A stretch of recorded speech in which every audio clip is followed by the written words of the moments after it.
Hey, what's up, everybody? Mogian Monster here. Welcome to Why the Fascination, or WTF as I like to call it. Hope everybody's having a good week. It's Thursday already. Wow, week's almost over. Right on.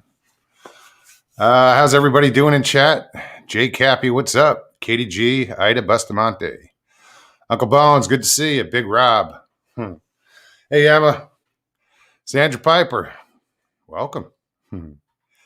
So if it sounds a little different, it might sound a little louder, and for some reason I'm projecting more, but I put my microphone here. I changed out my mic. Apparently, like I had dropped my original mic, my Yeti, and it didn't work.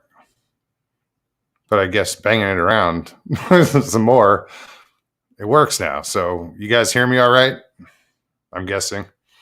Daniel Lundy, what's going on, man? Joe, Western New York Bigfoot Research Organization. What's happening? Mr. Lee, 3PO. What's going on, man? So, yeah, guys, it's Thursday night, so I am solo. Sandy Clemens, hello. Good to see you.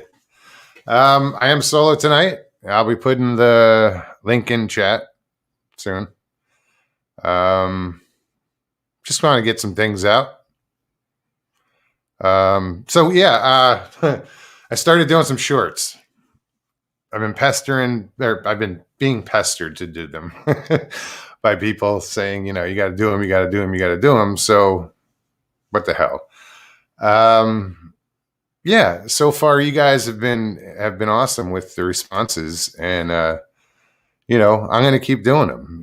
It's funny, oops, I just kicked the table, everything moved. It's funny, the second short I did, I stopped at that area just to take a look at the water real quick, and I didn't have my phone in my hand. I got about 20 feet from the car and saw a dolphin and turned around, went back, grabbed the phone, and by the time I got back, it was gone. It was too far out. It was probably 200 yards out, and the phone wasn't going to do crap. But yeah, I see things like that all the time. So, and I'm also going to start kayaking out there. So I'll do shorts from out there. I mean, why not? I think that's cool as hell. I'm new to all this, so I'm really fascinated with it. So I'll share it with you. And whatever it is, be the owls or, a fucking rabbit in the yard. And, I just think these things are cool, So yeah, I'm going to keep doing shorts and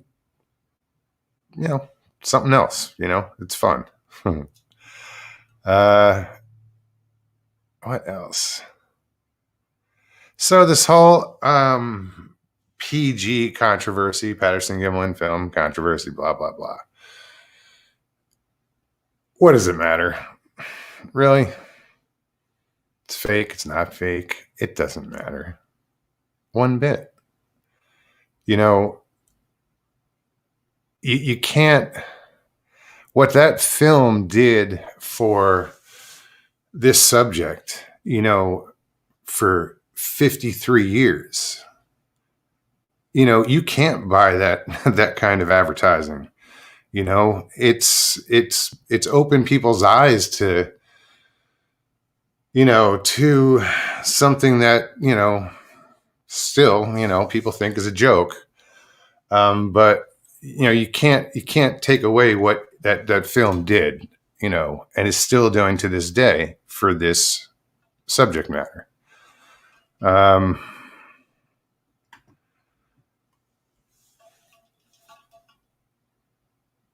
There's certain people out there that are, leaning that way, that it's a fake. And apparently, Russell Accord put out, according to Debbie Jones, I just watched, on Beast TV. She said in chat that Russell Accord had put out, a letter today or something, a post saying that, it was all BS. There was, it wasn't a hoax. There wasn't a confession video and all this crap. So, And the Daily Dan blog, you're right, buddy. You know, I never doubted it. Excuse me, I never doubted it 1 minute. You know, from the time I was a kid, you know, that's when I saw it the first time. I can't tell you where and when, you know. But it just was like, oh, okay.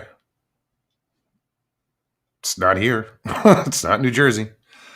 You know, it was up in, you know, the Pacific Northwest. But 53 years later, you know, that video, that film is only 1 month and 7 days older than I am. So that video has been around my whole life, you know, and well, a lot of people, anybody younger than me, same thing. But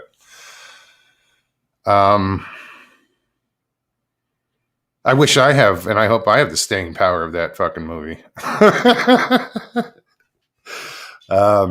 But yeah, again, like I said, what that movie has done for this subject is priceless, you know. So that's why I say it doesn't matter. So believe what you want. Rock on. Anywho.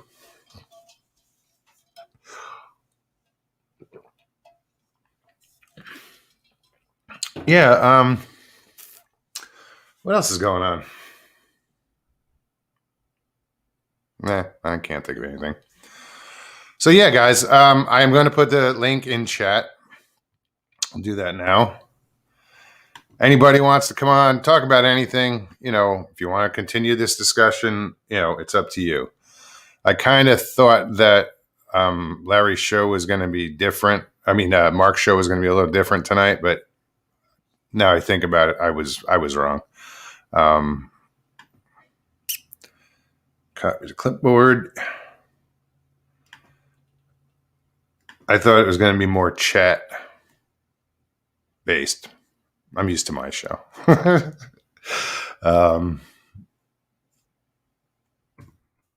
I thought it was a good show. Great show. You know, you had some really good guests. So yeah, anything you guys want to talk about, the link is in chat. It should be. I don't know why my thing isn't scrolling. Sharon Guy, how are you? Karen, good to see you. Hey, Christine, CD Squatcher. Hey, Taroa, I know I'm saying it wrong. Deal with it. Sorry. Don C, what's happening? Hey, Judy. Cans, what's up, man?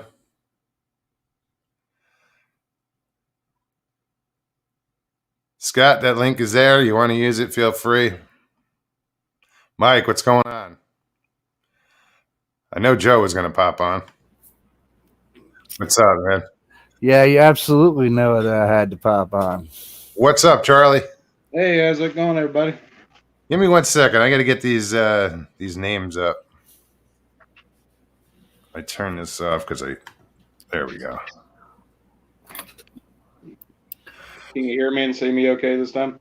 Yeah, absolutely. You sound good. Yeah. How about me? Is this thing working right? Yeah, it sounds good, man. Somebody's popping. It might be you. Doesn't, but it's not terrible. The dog It's not me. I got my headphones in. Dog hasn't chewed on this one, so. Is anybody getting an echo when I talk? Because I don't have. I didn't put my headphones on yet. No. Not here. Good here. Not here either. No. Good. I hate putting those things on. They hurt my ears. They don't go so well with a bandana, really. No, makes them a little tighter. Kind of cramps your style, man. So what's going on tonight, guys? Well, right now I'm house sitting for some friends, watching over the place, their cats and everything, and I'm actually coming to you live from inside a haunted house. Right on, man. Oh, They leave you in a beer. Yeah. They leave you in a beer in the fridge. No, I had to go get that myself, but that's okay. I got a stockpile. What's the story on the haunting? I want to say it was a previous owner had passed in this house, and the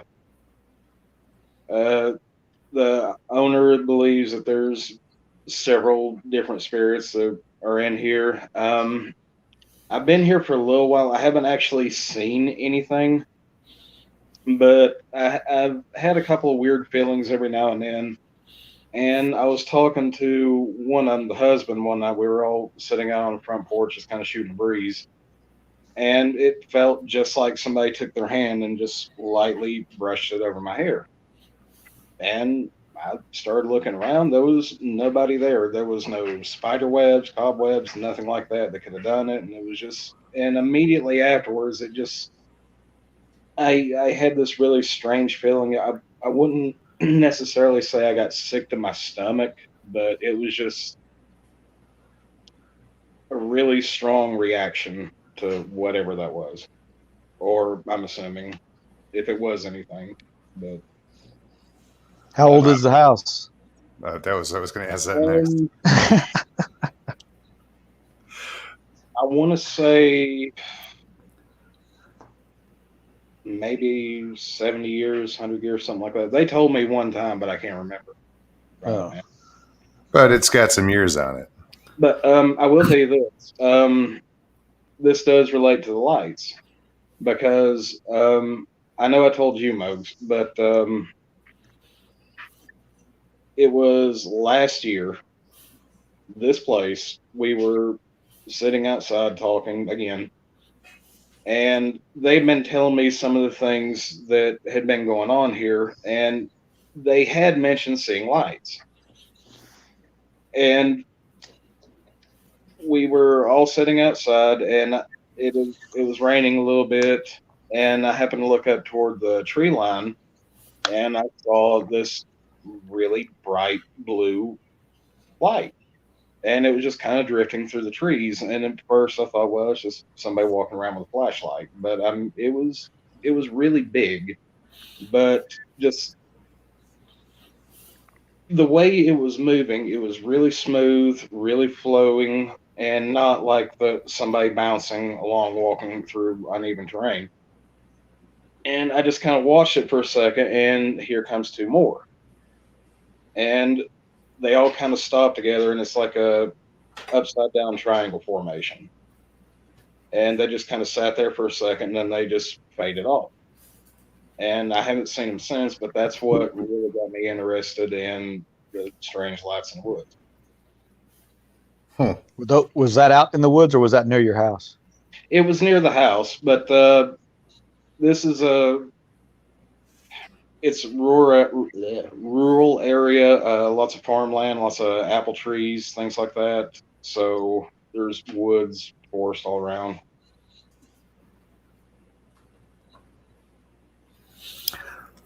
As long as you don't. Sorry. It's okay. I was just going to say, as long as you don't hear, get out in the house, you'll be all right, man. I haven't heard it yet. I'm kind of waiting for something because to my left there's a lamp with a cowboy hat sitting on it, and one of them told me that they were sitting on this couch one night, and that cowboy hat was slapped off that lamp. So I'm sitting here kind of keeping an eye on it. You should have a camera on it. There you go. That's Yeah. what I was saying. Absolutely, have a camera on it. Put a camera on that son of a gun. Yeah, I've had some experience with living in a apparently haunted house. It's interesting, when you know something's going on, you kind of you're on edge. And I wouldn't really say I'm on edge. I'm just more curious than anything else. If something does happen, I mean, even if it scares the holy squealing shits out of me, I at least want to see it and be able to say, okay, this is real, this is legit. I'm looking at it. It's chasing me. Yeah, it's definitely. I don't. I invite it. I don't. Don't get me wrong. When it happens, I recognize it. When something odd, peculiar, out of the ordinary. I don't invite it to happen. I mean, but when it does happen, I recognize it, and I actually enjoy that stuff. You know. Did you play with a Ouija board when you were a kid, Moggs? You know, we did, but we didn't. Like, we didn't know what the hell we were doing or anything, and we were really young. So, you know, I don't remember anything ever happening, but who knows? You know, Satch, you were holding up your finger. Is that just like for one time only? Once, that was it. I got to hear this story. We were similar to what Moog said. We were just kids, man. Like, I was young. I might have been 13, 14 maybe.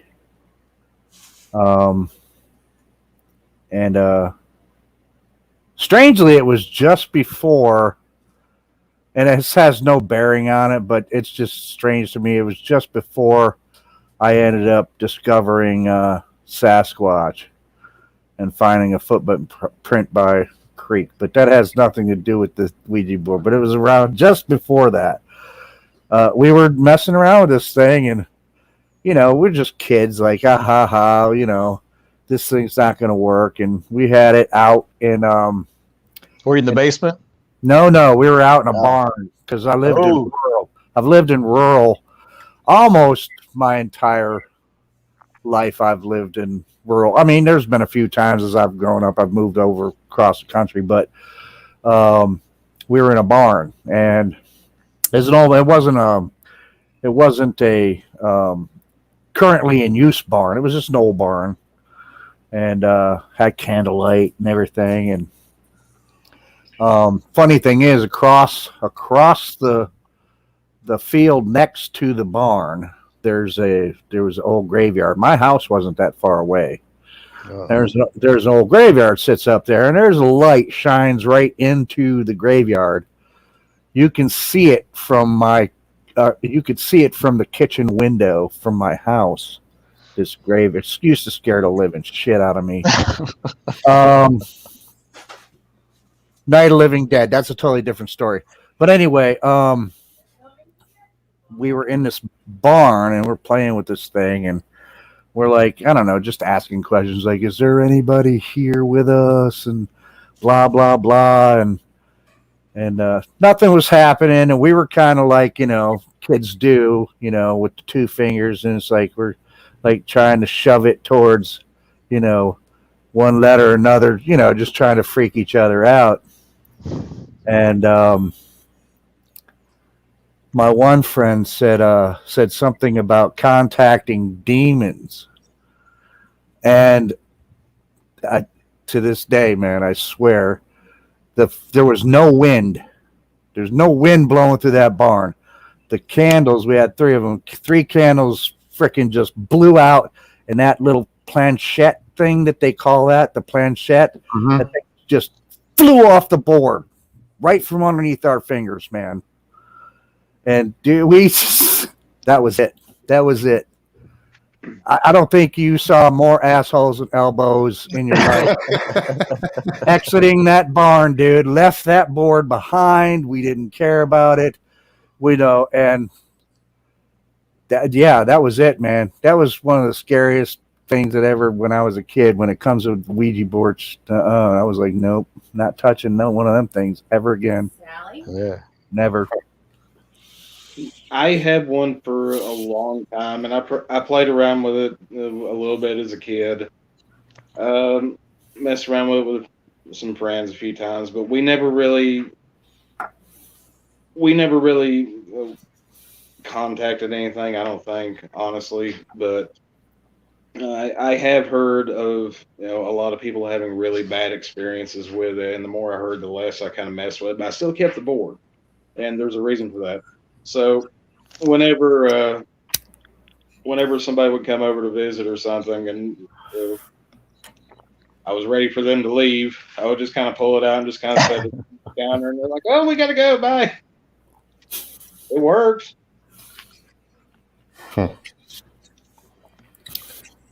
Yeah, it just goes to show, man. Sometimes, you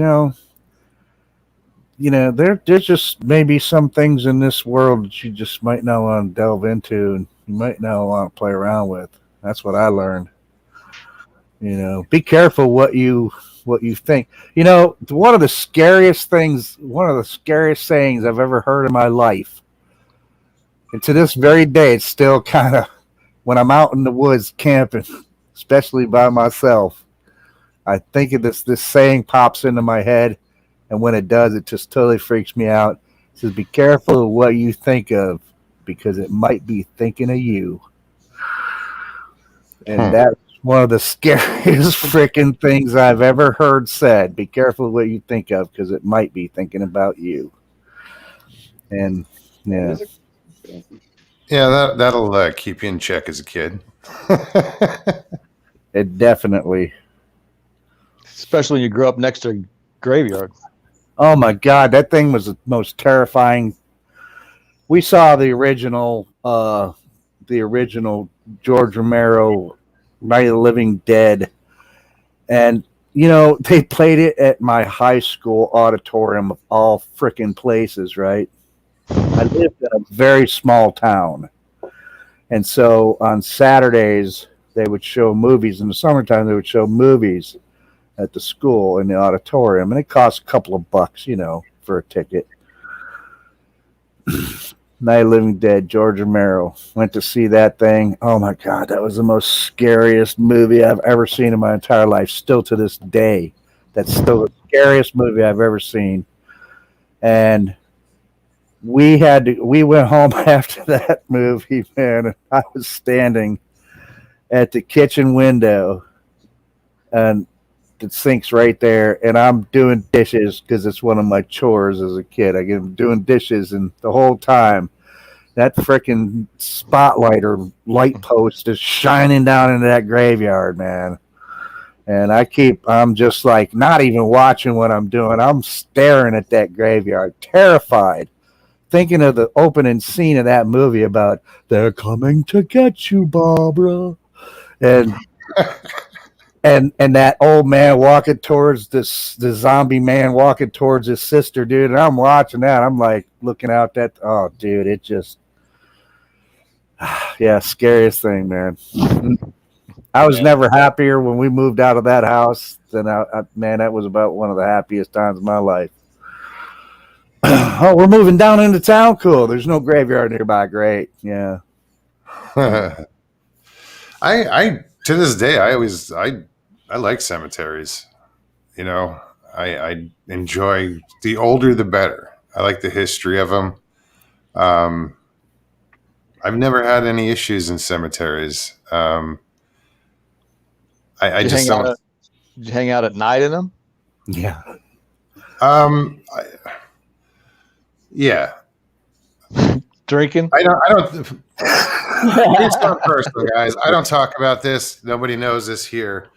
I was homeless for 5 weeks. For 5 weeks, I stayed in a cemetery. Oh. I stayed in a mausoleum. It was only like a half little thing just to get out of the weather, and the name on it was Strong. I had no problem. Yeah. And I saw some really cool things. Like I saw lightning bugs that I had never seen before up in the trees that were going off like strobe, not just like a flash here and a flash there. These were going nuts. And I didn't have like a camera back then to record it. It was a long time ago. But yeah, I'm comfortable in cemeteries. Oh, I'm okay during the daytime, man. It wasn't like in a mausoleum, like it was the opening of the mausoleum. They didn't open up and you couldn't go in. It was maybe 2 feet deep. All right. Just an entrance. And it wasn't like I was, sleeping on top of a grave or anything, but yeah. Still a graveyard. Absolutely. Yeah. Right. Yeah. And it was quiet. And I had some funny things happen, people coming to party and they're 10 feet away from me and they don't know it. And I have a mosquito coil burning. And I hear the one girl go, "What is that?" And I went, "Oh shit." Cause I am, like I said, it's pitch black.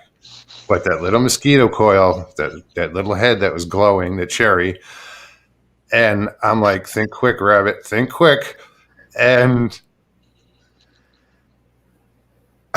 she gets up and she starts walking towards me. And I'm like, oh, shit. I said, you're going to be scared. All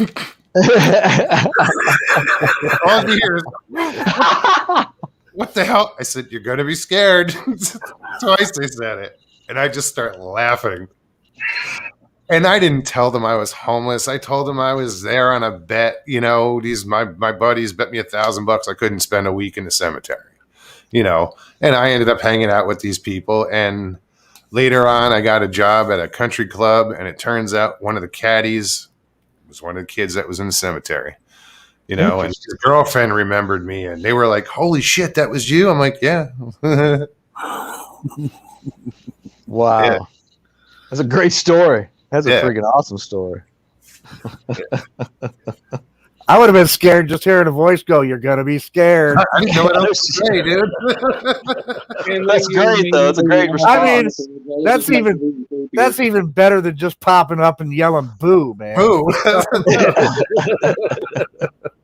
I tried to, like, break. I didn't know how to break it to them, but they're going to get scared. So...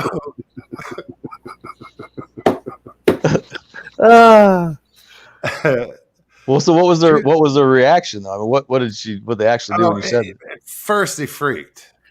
Okay. Understandable. And I started laughing and they freaked a little more. And I was like, guys, you're cool. I said, sorry, I didn't mean to scare you. And like I said, they had brought beer and shit to hang out and party. It was like 4 of them. And we just hung out and you know, finally they calmed down and they're like, holy shit, dude, you scared the fuck out of us. And then running into them like, you know, months later, you know, it was just bizarre. That was how you don't get an opportunity like that, you know, to scare somebody like that, but you don't want to. Right. So no, that was me. That was me in high school. I was the 4 that were going into the graveyard to drink, and then we got busted by a friend of ours' dad who was a cop, and so he just told us to go home. So we did. Yeah, those are those little perks of having either your father's a cop or your friend's father's a cop, or you know, there's little things you get away with. Yeah, that was a long time ago too. So things were different. Jimbo says, "Come on, Mogs. I know you've got some paranormal experiences." I've told most of mine a few times. I think I told them on your show, didn't I, Joe? Recently. Yeah. As a matter of fact, we did go over some of them.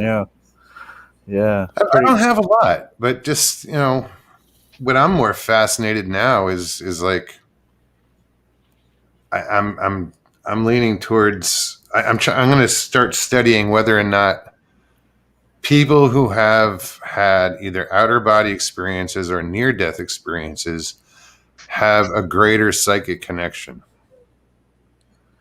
This is something I'm going to look into. Like psychic connection to what? Or being psychic connection to each other. Gotcha. Psychic. Oh, excuse me. Yes. To each other. You know, having both, you know, crossed a path or experienced something, they're knowers of that there is something else out there.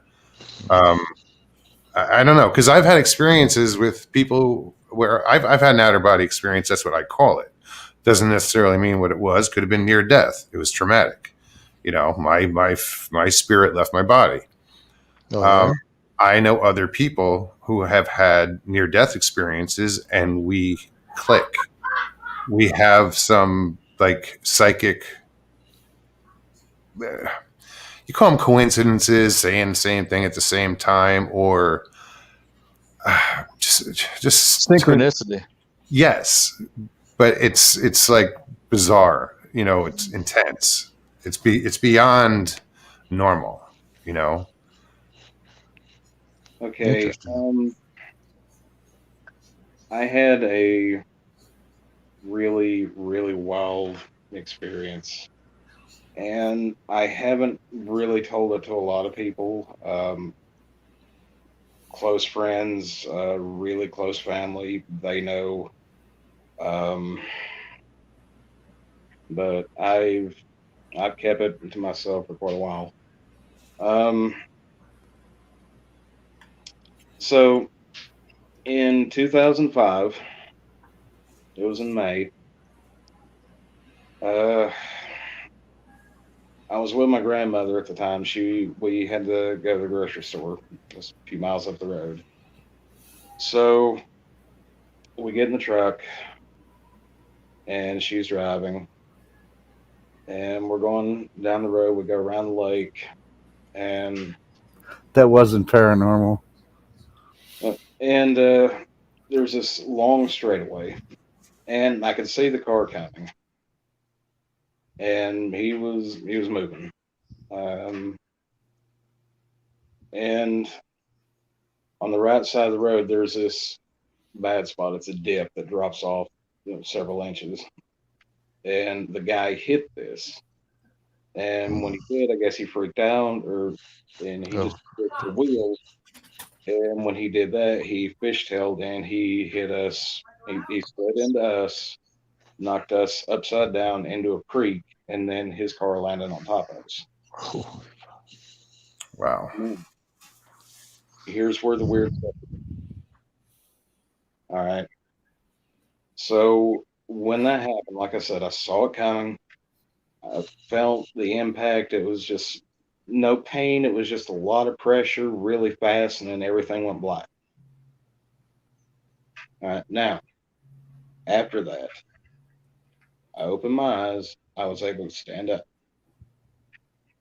I was able to look around. Everything around me was black. It looked like I was in a desert. It was black sand, black sky, and there wasn't even sound because I checked. I tried screaming with everything I had, and there was no sound.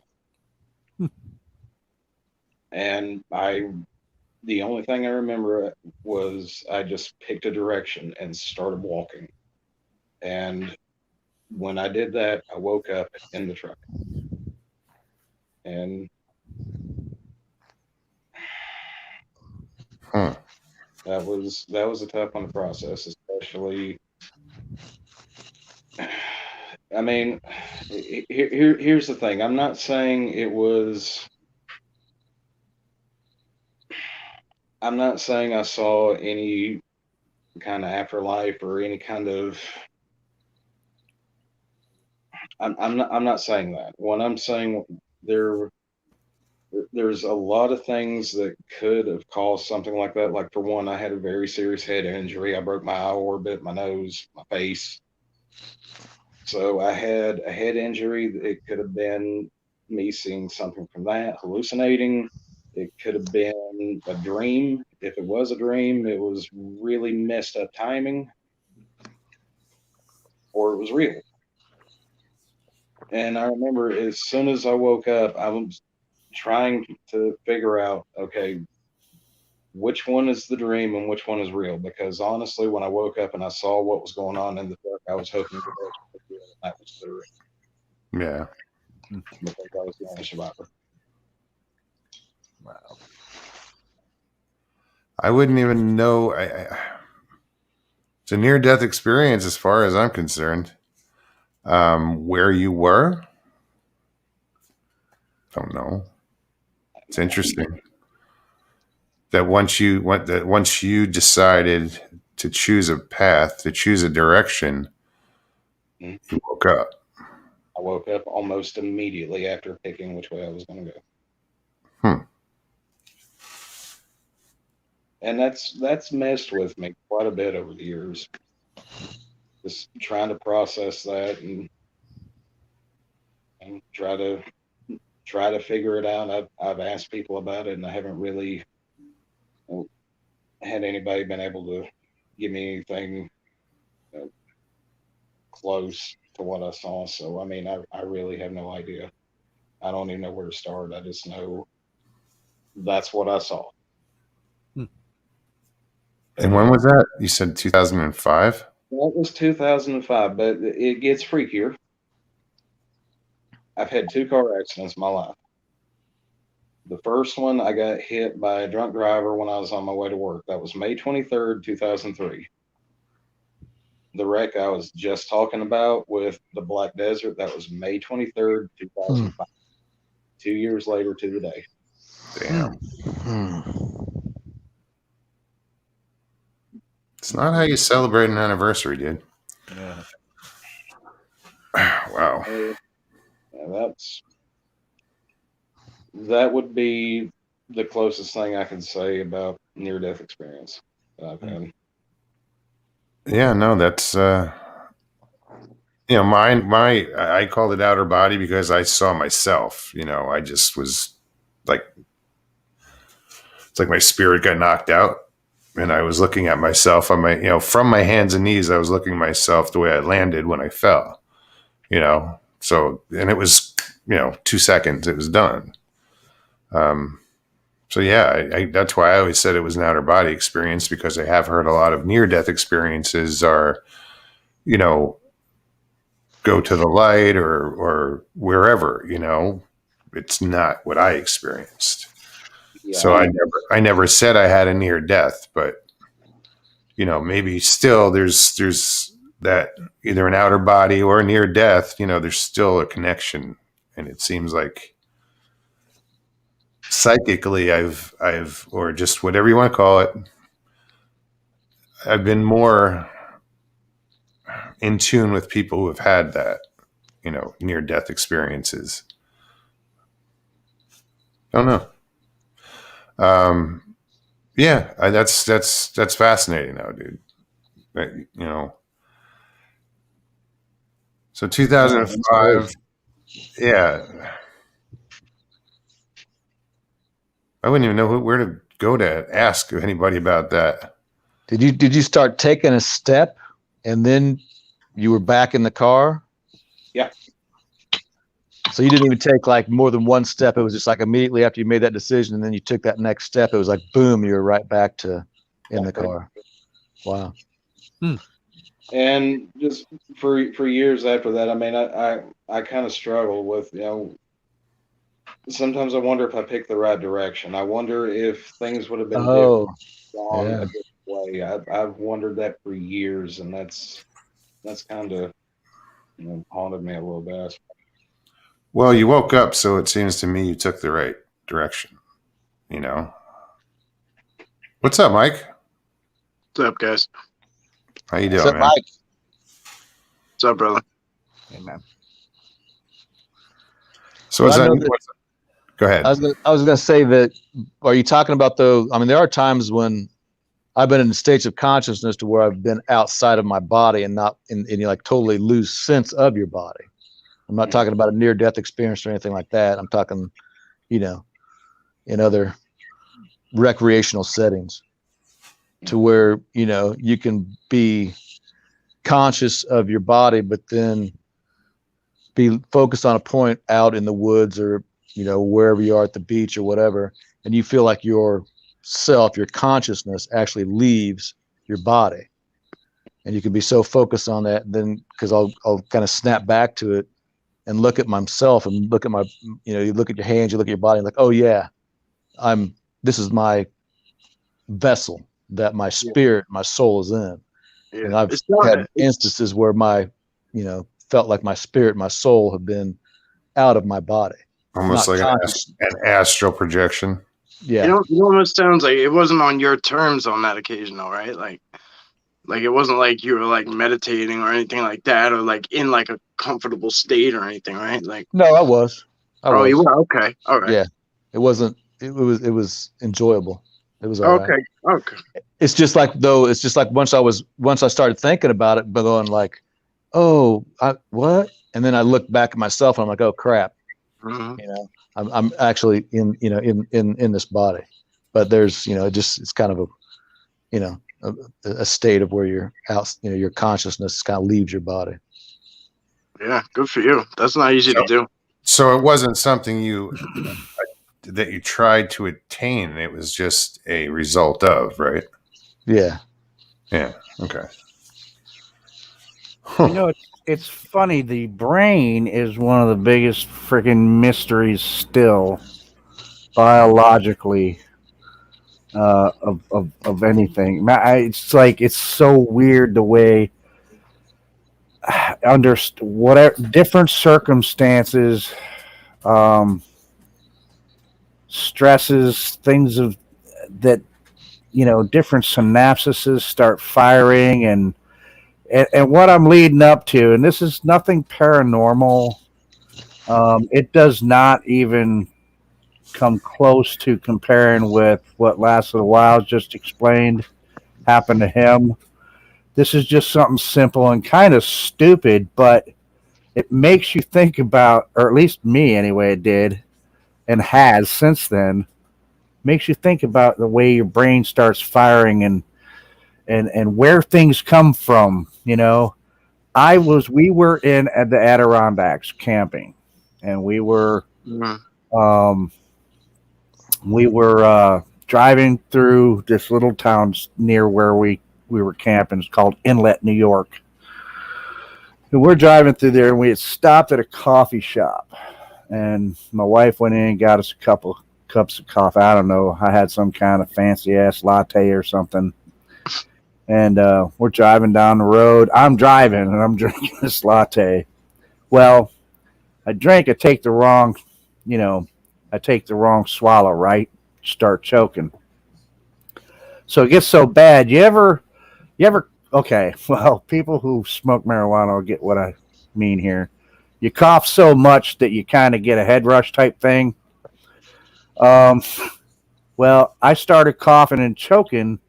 Now, I got that kind of thing going on, but I actually totally blacked out. But before I did, I recognized what was going on. I was, and I had to pull over. My wife is freaking out in the passenger seat. Oh my God. I said, nope, got to pull over. So I'm choking.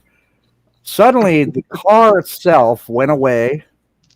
And somehow there were a bunch of people around all of a sudden, and I couldn't really see them, but I could hear them talking. I couldn't hear what they were saying, this bunch of people. And then from a long distance off, it seemed like I could hear my wife saying, Joseph. And then all of a sudden it's like, Joseph, are you okay? And I was like, yeah, I'm okay. And I mean, but for a moment there, I mean, it's like, she was like, oh my God, I was panicking. I didn't know whether I should call the hospital or something. And I'm like, no, I'm fine now. But I mean, it's just that my brain during that whole time of choking and blacking out and everything, there were synapses firing in there that was causing, for whatever reason, these people. And, and it's weird the way your brain works. That's really just kind of my whole point in a whole rambling story. It's just weird the way that shit happens.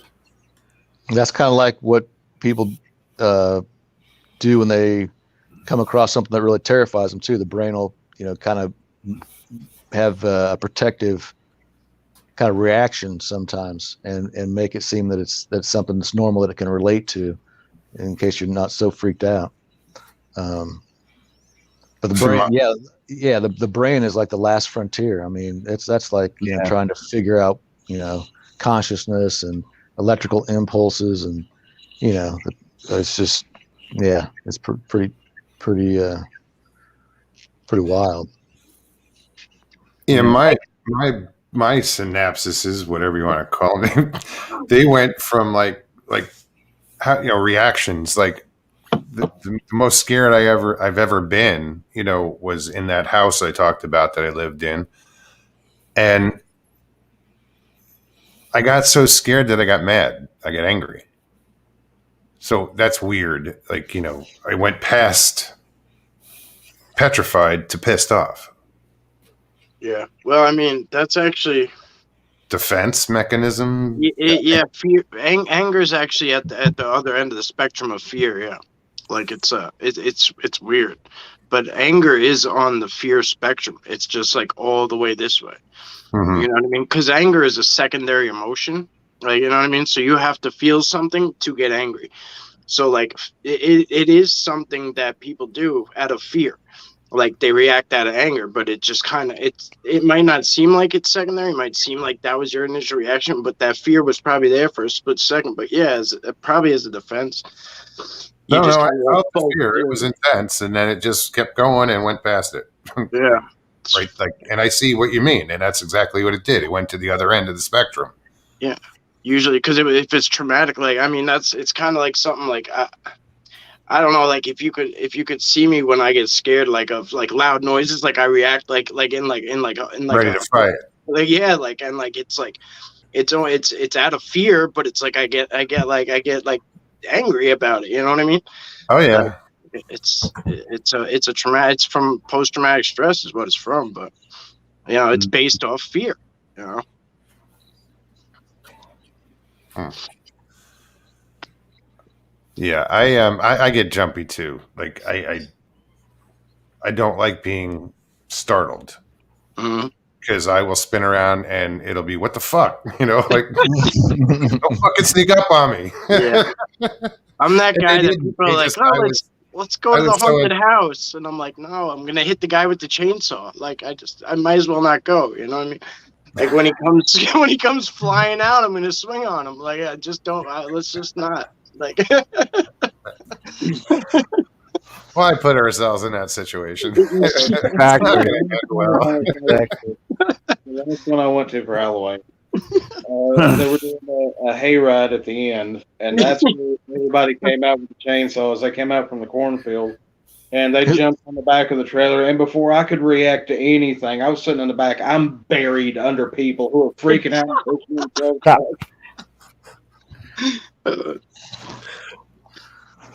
That's funny. Trying to remember the last time I was even scared or terrified. I was just like, I don't put myself in those situations, so it doesn't happen too much, man. Yeah, I haven't. That hasn't happened to me in a long time. I don't know. I jump at something daily. It's every day I jump. Those little startles are different. Yeah, you know, that's just a what the fuck, you know, like. But to be scared, to be, you know, to actually have that, feel that fear. Yeah. You know. Yeah. Well, I mean, you know, like as an adult, you have like a control. You know what I mean? You have like a control over your life. You know, like you do certain things, you become a creature of habit for the most part. You know what I mean? Like in everyday life, you have a way you maneuver through, like, you know, to make yourself comfortable. You know, other than like shit happening to your kids, like, and that being scary. You know, like something like that. Like, what do you really have fear over? You know what I mean? Sure. Yeah. Well, my brother has a saying. He's like a duck. Above the water, you're calm, cool, and collected, but underneath, you're kicking like hell. That's true. It's a good one. Well, it's really funny that, you know, people and humans in general, we're a strange, speaking of ducks, we're a strange duck is what we are, man, because we like to be afraid. We like to be scared. Now, generally, that means we like to be scared when we know we're safe, though.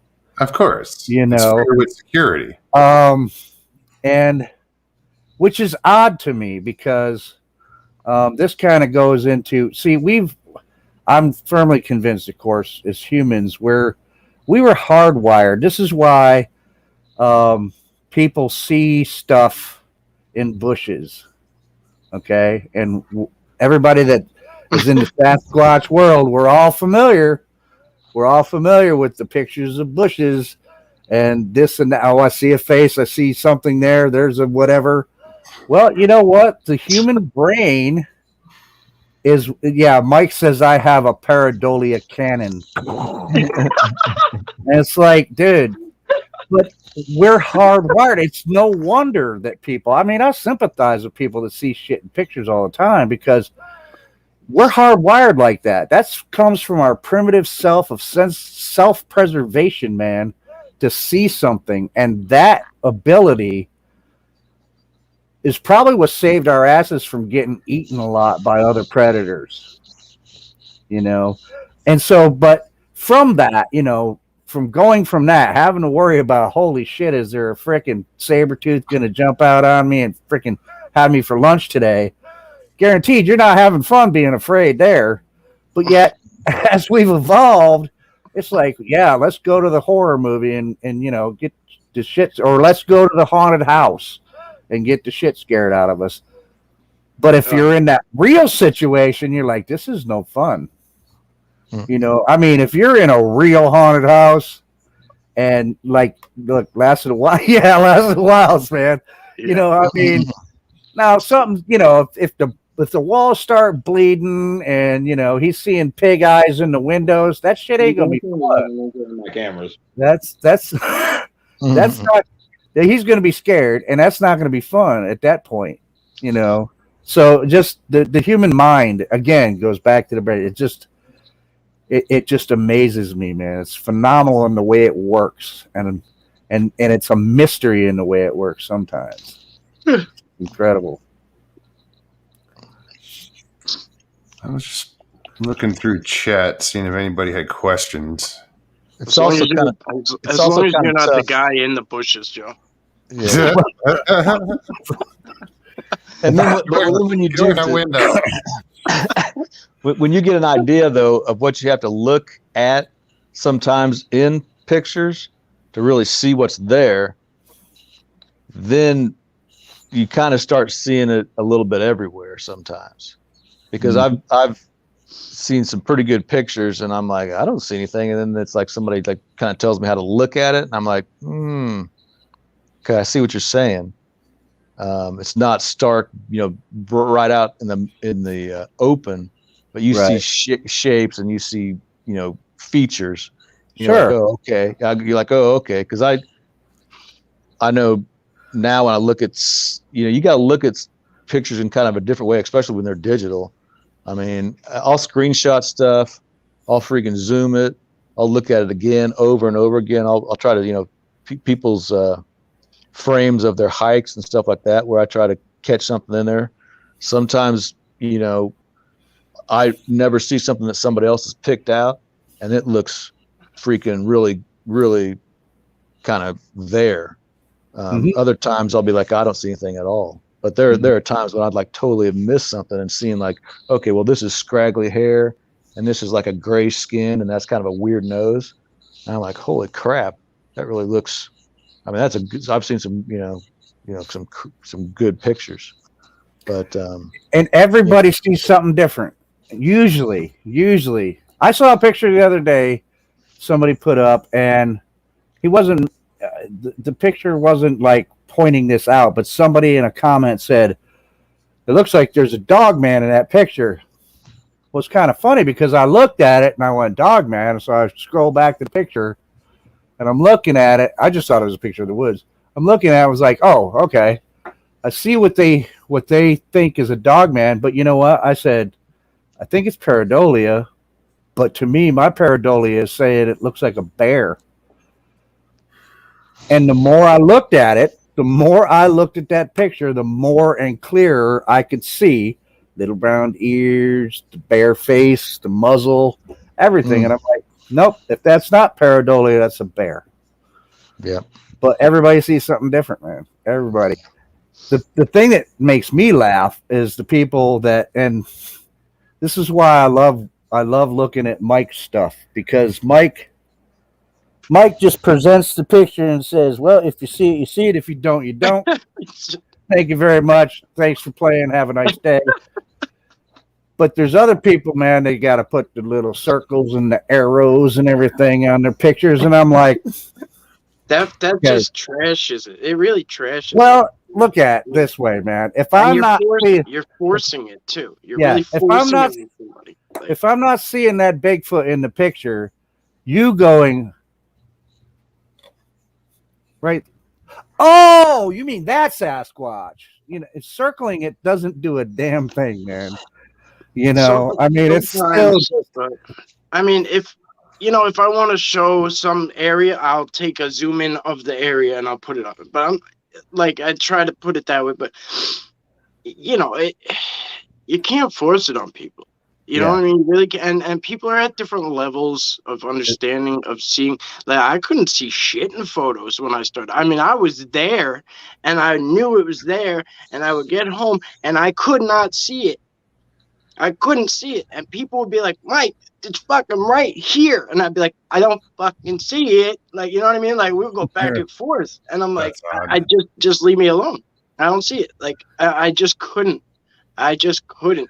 And then one day it just clicked, and like it was just there, and like I just started seeing. It was just it took me longer than maybe other people, or maybe I just wasn't at the at the stage of other people were seeing shit. But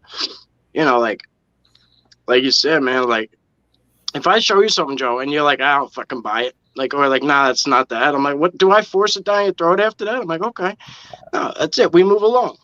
Yeah. There's lots of times. I mean, I look, and that's why people, I don't know, people might think, no, I don't comment on anybody's pictures usually.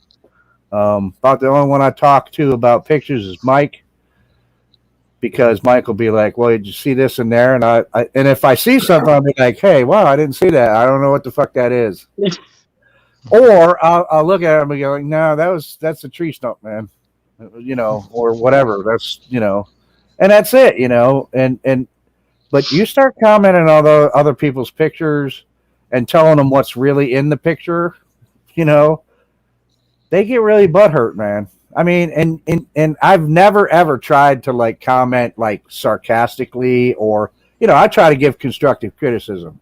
If you show me a picture of a bear stepping in its own print, and you're bound and determined it's a Bigfoot freaking picture of a Bigfoot print, but it's obvious that no, that's a bear print, man, and it stepped in its own thing, man. I mean, come on, I see it all the time.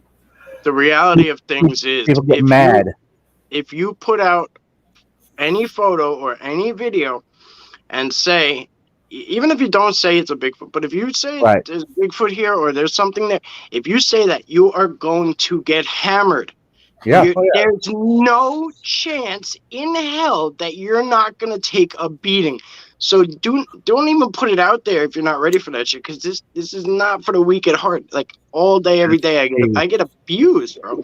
I get abused. Hey, Nikki. Oh, hi. Oh, I didn't Nikki. see you back there, hon. I'm like, either he doesn't I was want like, me why is that on, scroll bar there? he doesn't want me on, or he really doesn't see me there. I didn't see you. Welcome Can you guys hear me okay? Yeah. Yep. Okay, Loud good. and clear. I can't think of the Full House theme song.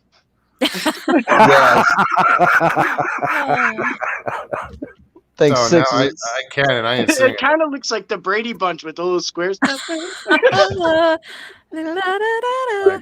3 more. Well, I'm gonna beg out. It's 11 o'clock around here, so I'm gonna head on out. Thanks for having me on. All right, Catch you bro. guys all later. Squatch, Thank I you saw so you much today for coming on. on Sawdust, and I really enjoyed everything you had to say. Well, it was a non-expert opinion, so that's why I was there. No, it was great. It was mutual. Thanks. Good to see you, man. Catch you guys later, man. Thank you very much. Good night. Cans eating that humble pie, man. Yeah. Yeah. No, that was, Hey, that was good. That was a good show that they just had Mark put out. I got to do some shout outs here, guys. I'm way behind. Absolutely. Jackie Lohman, what's up? Squatch and Cowboy, what's up, Joe? Who else? Media Palace, what's going on, Eric? Who else we got? I know I just saw a bunch. Sawdust Beast is here. How's it going, Mark? Paul. You gotta love Paul. Paulie. Somebody's got to do it. Yeah. Well, It's a dirty job. take one for the team. Just wash your hands when you're done. That's right. Paulie always reminds me of the saying that Steven Tyler from Aerosmith had. He said, don't sweat the petty stuff and don't pet the sweaty stuff. Paulie, for some reason, reminds me of that saying. What's up, Blockbeard? Yar, mateys, I didn't want to disappoint you. You're a bunch of scallywags. Yar. Why is it so dark? Oh I'm my God. speaking over here, Mikey. I'm trying to be safe from the warden. Arr, if she wakes up, I get 30 days in the hole. Oh man. And I just wanted to say, everybody's talking about being scared. Arr, I turned it on and there was Sasquatch with no glasses. Talk about being scared. Arr. Oh, jeez. What's going on, Paulie? Nothing, man. Dude, in and out of character. That's awesome. That is awesome. See, how many can say their face hurts right now? Raise your By hand. me. Yep. Thank you, Paulie. Yeah, dude, the wife's gonna work tomorrow. You know what I mean? And if I wake her up, I'm gonna be adding to the suffering, the third ring of marriage. Arr, Mikey, you're gonna learn about that, young lad. Arr. Oh. Oh, shit. But yeah, I just wanted to pop out. I didn't want to disappoint you guys. I'll try to have some better shit for Tuesday. But on this note, I'm gonna leave because I'm sitting in the sandbar in Butt Pirate Island. All right, brother.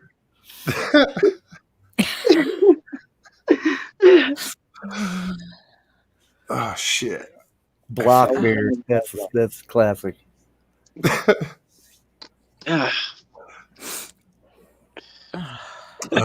Yeah, everybody's got to compose himself. That's fucked up. He's like your quintessential masshole. I just put my eyeliner on. It's like Paulie's a hard act to follow, man. He's Yeah, everybody just, yeah. after he's been on, you're like, I got nothing to say. Yeah, I'm done. Just cut it off in an hour. Well, I had so much to say. Now I don't. Oh. I was chilling back for the shout outs, and then he pops up. Well, it was the last thing I said, and then I saw he came up. I was like, oh, shit. I was like, hey, Paulie. Oh, shit. That's too funny. So You what's like my going new on, hat? Nikki? You like my new hat? Actually, I like that. Oh yeah, that's pretty cool. Oh, it's like some Moulin Rouge stuff going on here with a Bigfoot on it. I got that at the Virginia Bigfoot Con. Right on. Look Oh, at that's my pretty- Bigfoot, my pillow. Oh, that's my new cool. Pillow. And then this side has the like that. Oh, I'm jealous of that. That's cool. I love it. It's so soft. Should be a slipper. I picked up all kinds of stuff over there. I went crazy on the She Squatchers table. I think I bought one of everything they had. Right on. I got a pair of Bigfoot slippers. I believe it. Yeah. They're just your regular slippers. Yeah. My regular slippers. What else? Oh, I won one of those little, where is it? A little pouch, a little Big Bigfoot, Rob says, Nikki, I want one. little Bigfoot Yeah, medicine bag? medicine bag with, Right on. I won that on one of the raffles. Oh, What you got cool. there? You got anything good in there? Rocks. Those are good. Yeah. Those are actually good heels. Yeah. It was amazing. It was a fun time for sure. Yeah, I'm going to a convention this Saturday. I'm going in Lakeland, Florida. Oh, well, it should be amazing just to meet people that you've been talking to for 10 years. Yeah. And now you meeting them in person. It was amazing. I mean, I had the best time just chilling and going out to eat with my friends, and they are my friends. And, it just solidified how close we can be in a community. Good. That's And cool. that Bigfoot brings you together, because we are all different. But this one topic just makes us special. Absolutely. And it was great. It was really great, and people recognizing me, and it was cool. It was really neat. Yeah, that is a little weird. Yeah, it's like, It's like, you know my name. Yeah, that's me. Am I wearing a name tag? Wait, And, you forget. yeah, I'm like, yeah, I've been on a lot of shows, so I guess a few people, but either way, it was just awesome seeing the North Carolina Squatch Watchers, and like I said, the She Squatchers. We just bonded like I've Right never on. bonded with anybody before. They were awesome gals, and it was fun. That's how it was up at the 168 with Mark Newble and Bradley Hatcher and Barry Browning. I mean, we all hit it off. It was amazing. That's good. To get to hang out with these people. I'm hooked now. Now I'm like, I got to start saving more money so I can go to the next one and the next one. And, I'm like, where's the nearest one to me? Because, I went all the way to Virginia. So I spend a little bit just to get over there and stuff. But for me, it was well worth it. Because last year, of course, it was canceled because of the COVID. Yeah. So this year I made it happen. And man, it's got to be an annual thing for me now. That's good. Yeah, it's definitely good to meet people. We see them, and as far as from our point of view, we see them in chat every day, or twice a week, or it's more than that because I'm just a whore. No, well, I'm always in someone's chat, either moderating or just hanging out. We're all bouncing all over the place, all of us. So to be able to meet these people you become friends with over the years, it's special, Mm-hmm. Now I don't have 10 years invested in this, but still, I mean, I have 3 years of people that I've met, Well, Daniel and I have been doing podcasts for 5 or 6 years now. And before that, I was doing it with Shane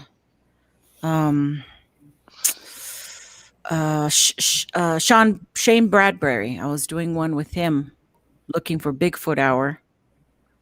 And that was 6 or 7 years ago. And then after that, Pat, I met Pat Turner and you. Well, I didn't get on yours until recently because I didn't know how big you were. No, just kidding. You just. What the hell are you talking to? You're awesome. You don't realize how much you affect people. You doesn't show it in my subs or it shows. I'm kidding. Because I always said it's quality, not quantity. True story. Yeah. So I don't care if people blow by my channel with their channels. It doesn't matter. Well, yeah, I think that's important though, man. I mean, we, like Nikki pointed out, I mean, we just we're bouncing back and forth. I'm on yours, you've been on mine, and and I've been on Mike's, and Mike's been on mine, and yet there's so many podcasts out there, right? There's so many, right? But and I may sound biased, as this may be biased, and I admit that totally. But this to me is the good side of the Bigfoot community. Because we can all, someday Nikki's on my podcast, hopefully. Lasted a while to be on my podcast, hopefully. That was he comes here to recruit. That's I do. But see, that's my point, man. There's so many podcasts. But I love using my podcasts also, really not just to interview people and stuff, but to also promote all these other podcasts that I'm listening to that I like, That's what I've been doing from the beginning. It's exactly. Yeah. Come on. Let's tell what do you got? Exactly. The networking is awesome. Absolutely. If you allow it to do its thing, it's awesome. Mm-hmm. It's the way I've connected with a lot of people.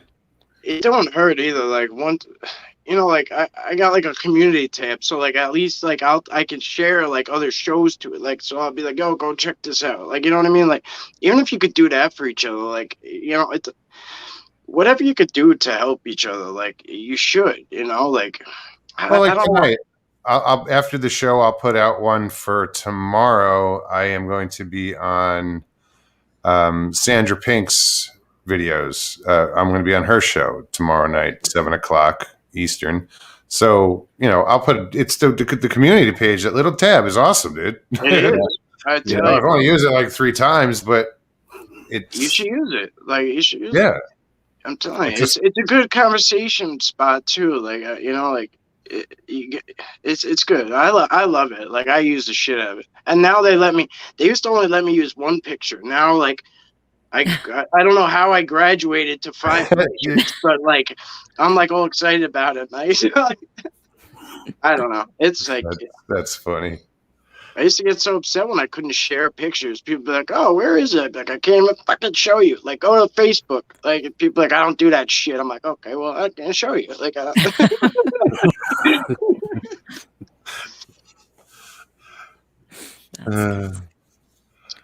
Michael Haywood says, and this is funny, Paul is better than an antidepressant. Yeah. Be careful, Michael. He's gonna find you and just he'll find you. Wait for the sidebars. They never stop.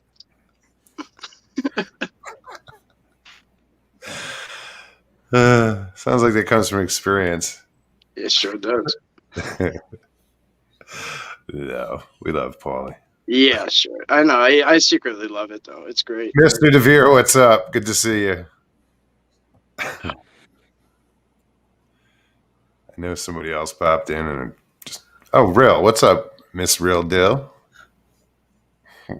And Tracy Benna. See, what are we at? 111. Huh, that's funny. I'm a number guy. I just pay attention to numbers, and when I see 111s or yeah. I do it all the time. Yep. I have a few. Like 23 is a big one, obviously. Like 523, 123, 444. That's one I see a lot. Yeah. 222 is big in our house. Yeah, that's big with me too. I mean, 9/11 sticks out to me for obvious reasons, but it's not a good thing. But like every time I see it, I'll take a moment of silence twice a day, and like people always forget about what happened. But at 9/11 in the morning, 9/11 at night, if I'm like conscious of it, I'll take a moment of silence twice a day. Right on. I think everybody remembers exactly where they were when that happened. Yeah. Sure. Oh yeah. Mm-hmm. You guys might want to kill me, but I was in a high school classroom. So was I. I was in algebra. Oh. I was at work. I was working for a country club. I was getting ready for work. My 1-year-old was in her crib when I turned on the TV and saw it. So I was already living in LA at that time. So I was working. Mike was in New York, but I was in Jersey. But you could, from the country club, you could look down the street and you just, you had this straight shot and you could see the smoke. Oh my goodness. From the World Trade Centers. Yeah. Yeah. It was such an eerie thing being in LA with no airplanes going by. Because there's an airplane every 5 seconds, Yeah. It was the quietest I've ever heard a major city ever. It was New York, just freaky. And New York was such a beautiful day that day. There wasn't a cloud in the sky. Yeah. I know what you mean with all of a sudden you're like, there's no planes. Yeah, it was weird. That is the weirdest thing. Well, and I still had to go to work. It was crazy. Ugh. Well, we were seeing there was no planes, but we kept seeing the jet fighters going. The jet fighters kept flying, like a lot of jet fighters, and we were like, "What the fuck is happening?" Like, you know what I mean? It was just weird. there was just so many jet fighters going that way. It was just, I don't know. Like, we thought at first, we were like, oh, it's just a bunch of assholes, like rich assholes with a little plane. You know what I mean? Like, Oh yeah, couldn't when you fly hear it, for shit. Like, you know what I yeah, mean? Like, it's just that's what we what I thought. thought too. Because around here, like, everybody's got a pilot's license, like, because they just have money to blow. You know what I mean? Like, Yeah. like they all have these little stupid planes, and then next thing you know, they're landing on the LIE, or you know what I mean? Or they're landing in the field and shit. And like, so we always hear about like, oh, plane went down, plane hit this, plane hit that. We hear it all the time, but you look at the news, and it's like this little plane. You know what I mean? And so we just weren't ready for that shit. But who was really? Well, I mean, I can remember when it happened. We were sitting in class, and we turned on the TV. We started watching everything, and then where my high school was, there was this little airport, the little Pearl Jammer planes, not too far from us. So not too long after all that happened, they start grounding all the planes. Everybody's coming in, landing, and they're flying right over the school, really low, and everybody's freaking out the entire day. Yeah. I had a little airport by me too, the Fullerton Airport, and that's the same thing that happened. You could just tell everything was off and weird. Yeah, even still to this day, I like when I see a plane low, I'm like, okay, where's the airport? Like, is there an airport near here? Why is that shit so low? You know, like I mean, The other day I was sitting out back and a plane goes by and it's not high. I mean, it was just 100 feet off the ground. No, yeah, maybe 150. But it goes by and then it comes back and then it goes by, but it was like doing almost like a grid pattern. I was like, what the hell is this guy doing? yeah. But he went by like 4 or 5 times. Sometimes sometimes it's as simple as like they do checks, like they do sweeps, like with radar for like, you know, for like pot. You know what I mean? Sometimes like they're looking like, because pot pops up differently on a thermal. Like sometimes they're doing shit like that. Like, but like, I mean, if it's flying around your house, Well, man, that's and that was. I don't care what it they're looking for. It covered a lot of ground. Yeah. You know? I thought of that too. You know, for grows or Can be. I mean, there's a few reasons, you know, but I don't know. Like the Blackhawks piss me off because they bank over my house. Like they make it a point to like make noise and shit. You know what I mean? They make it a point to come low. It's aggravating. Yeah, I was working contract security for Fannie Mae, about a stone's throw away from the Pentagon. And yeah, when everything went down, man, everybody in that company was sent home. Well, except for the security, of course, we weren't. But yeah, and I had a school friend, Billy Donovan. He was I believe he was a commander in the Navy, and we lost him when they crashed into the Pentagon. He was one of the ones that got killed when the plane crashed into the Pentagon. They got a little plaque and stuff outside of my high school now, not too far from where I live now, in the town I grew up in. They got a plaque outside the high school right there. Hell of a wrestler he was. Short little guy too, but tough. I tell you, I actually, speaking of that, like I used to, you know, I don't know if you got whatever. I used to fight in the army. I used to do combatives, which is basically Brazilian jiu-jitsu. So when I was in Korea, I was a combatives fighter. So we had tournaments, and I was doing well, like in training. And the instructor was this little guy, man, this little guy, and I'm 5'7" on a good day, and I'm calling this guy little, and he was like, get in there with me. And he did an arm bar to me in midair. He jumped up and caught my arm while I was in midair and ripped me down and dislocated my whole shit. I tell you, size don't make a difference. Like I learned that day, I don't underestimate shit. But when what year were you in Korea? It was, I went in 2007.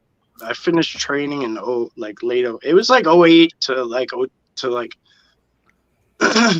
like 8, 9. I was there 8 to 9, 2008 to 2009 probably.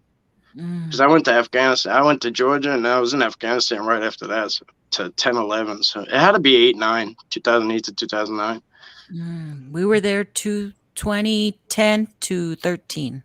Yeah, I think. Yeah. You were there a while. You told me, right? Yeah, Yeah, I loved it. me too. I did. While too. I'm thinking about it, I gotta wish Iron Dogger a safe trip tomorrow. She's going back to Alaska. She's moving back to Alaska. Good for her. Gets to go home. So yeah, I just saw she texted me. She said send everybody my love. So Iron Dogger says what's up. Yeah, so safe trip tomorrow, Iron Dogger. Definitely. Safe travels. Speaking She's of so little- excited too. You can tell she's just so excited. Oh yeah. She loves it. I mean, she smiles a lot, but she's just like it's past ear to ear. Like Oh she- yeah. I love It's that shit eating grin. Yeah. She gets everything in on it. It's like that river dance happy. You know what I mean? Like, you start Michael flatlining all over the yeah. Oh man, you'll have to ask her to do the river dance now, and she's gonna be like, "Huh?" See, I was thinking more like the Snoopy happy dance. Yeah, that one. I think it's the That's same good, dance. I think it's the same one. Could be. Yeah, she's awesome. So yeah, I'm thrilled that she's on board with the show on Tuesday nights, and I tell her, I said, well, Thursdays, you're not doing anything, you want to hang out.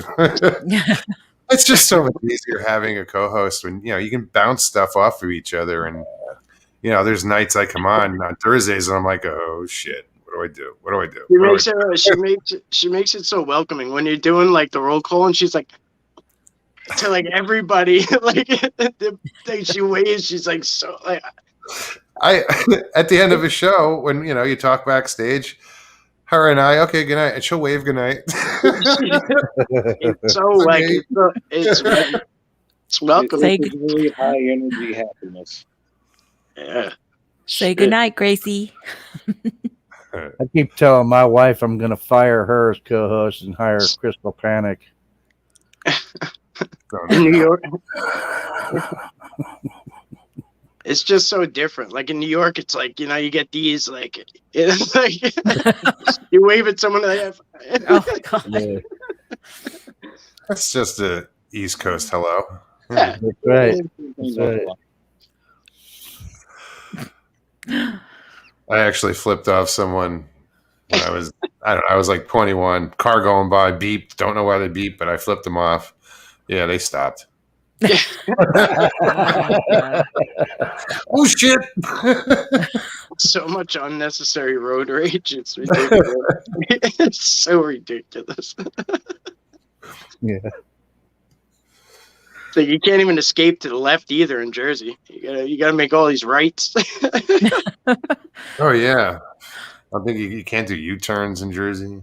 I was surprised here. You can U-turn everywhere in Florida, almost everywhere. I think there's like 3 places in the state you can't actually make a U-turn, but I did that to a Volkswagen once and it stopped. And this dude had to have been about 7'5", man. At least he looked that big anyway, man. I mean, the guy was huge, and I'm like, I wasn't even worried about, oh shit, he's gonna kick my ass now. I was like, how in the hell did he fit in that freaking Volkswagen, man?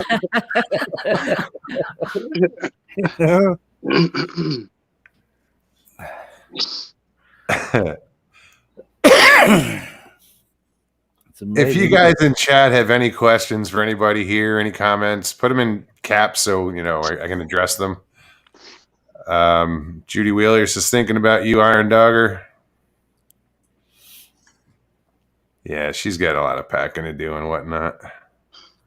Oh, the night before is always crazy when you're trying to get out somewhere. Did I remember this? Did I remember that? Shit, did I? Yeah. Well, she gotta go. There's no like land bridge there, right? You gotta go over. You gotta go like everything goes by like. There's no like land bridge, right? From Alaska to like the States, right? No, you'd have to drive through Canada. Oh, okay. I got you. Yeah, you can go right up the coast and just. I feel so ignorant right now, but I just don't even know. No, I get it, but A no, lot of they're people don't. flying. They're flying up there. Yeah. Well, it's just like I wouldn't know anything about New York or any of the islands or any of that stuff. I didn't know they were all individual islands for a long time. Oh, like Staten Island and Yeah. It's I Long thought they were Island, all connected, you Manhattan, know, and they It's are kind by of- bridges by bridges. and Yeah. tunnels. Well, Brooklyn and Queens are actually on Long Island, but Yeah, they don't consider. They just consider them boroughs. yeah, they're Right. Just weird. I don't know. now are they considered like Manhattan is Kings County, and then you have Queens County, but is Brooklyn its separate county, or is that within another county? You know what I'm saying? Yeah, I don't know. I don't even know, honestly. They got the 5 boroughs. That's all I know. They just want to be boroughs. I don't know, but don't make a difference. I don't really know. Long Island has 2 counties. That's it. Yeah, you know? yeah. I don't know. Jersey has about 1 million of them. I'm in Suffolk County, which is like the furthest one from the city, Yeah. and then there's Nassau, obviously, and then there's the Brooklyn and Queens are next to each other towards the city, and then there's Manhattan and all that shit. But yeah, I don't know. I don't even know what they consider it, honestly. Just curious. Me too. I don't. So to answer me this, are the waters, beaches around New York and that whole Jersey area and everything, are they like bad? Are they clean? Oh, I yeah. mean, the Depends on- water's not the cleanest. No, I mean, No, No, but because I just hear stories. depends of on where you go. you can't walk barefoot like out there or anything. You know, hey, you can. Yeah. there's a lot. There's a lot of like rocks and shells and shit. I mean, as far as that goes. But well, I mean, no, I mean the Did- the West Coast has that, you know, rocky kind of beaches too. But I hear about hypodermic needles and I garbage knew that was coming and up. Yeah, Yeah. you no, know, stuff like that. you do get stuff that washes up on the shore, but it's not like Yeah. crazy. It's It's not as not- bad. You don't fish and catch tires and shit like people make Yeah, it sound. no. Like, it's I not. grew up on a Jersey shore, you know, Uh-huh. on the beach, you know, and they're beautiful beaches. Yeah, New York gets a bad rap. Like everything gets a bad rap. But I think most New Yorkers like it, like that. Like they like that. The rest of the world thinks it's like this, like hard. They stay away. Yeah. Yeah. You can make the wrong turns and be in the wrong place and stuff, but I mean, it's not that. Everywhere is like that. New York City's got some great food, says Wit. That's true. I've been all over the world, and really, I mean, as far as like food goes, it's. Well, look at the diversity, man. I mean, Yeah, you can.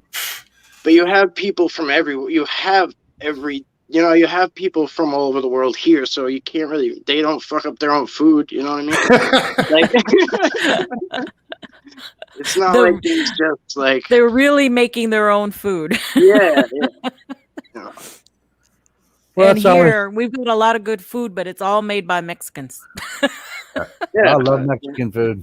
The Mexicans are making the Italian food, and the There you Mexicans go. are And the making Chinese food, and but it's all delicious. They're hell of cooks. Yeah, it's always amused me, man, that people that aren't from New York, and the minute you say New York, it's like they don't realize there's a whole other big, states. there's a attached whole to it. big state, yeah, attached to all that New York city. City. But I do it too. If someone's like, if I was in the army and someone's like, "Oh, I'm from New York too," I'd be like, "Oh, where from?" They'd be like, "Oh, upstate." I'd be like, "Oh, okay." Hey, Hey, you're one of those. Yeah, Everybody, I'm gonna have to bow out. I All gotta right, bro. in the morning go to work. Charlie, Yeah. thank you so much. It's great to see you, man. I'm glad nice to to see see you you on. again, Good to see you, bro. buddy. I'll do the dogger. Talk to you soon, man. Talker. All right. Have a good night. Take Night. care. That's what we're gonna have to call that from now on. Doing a dogger. Do the dogger. Dogger.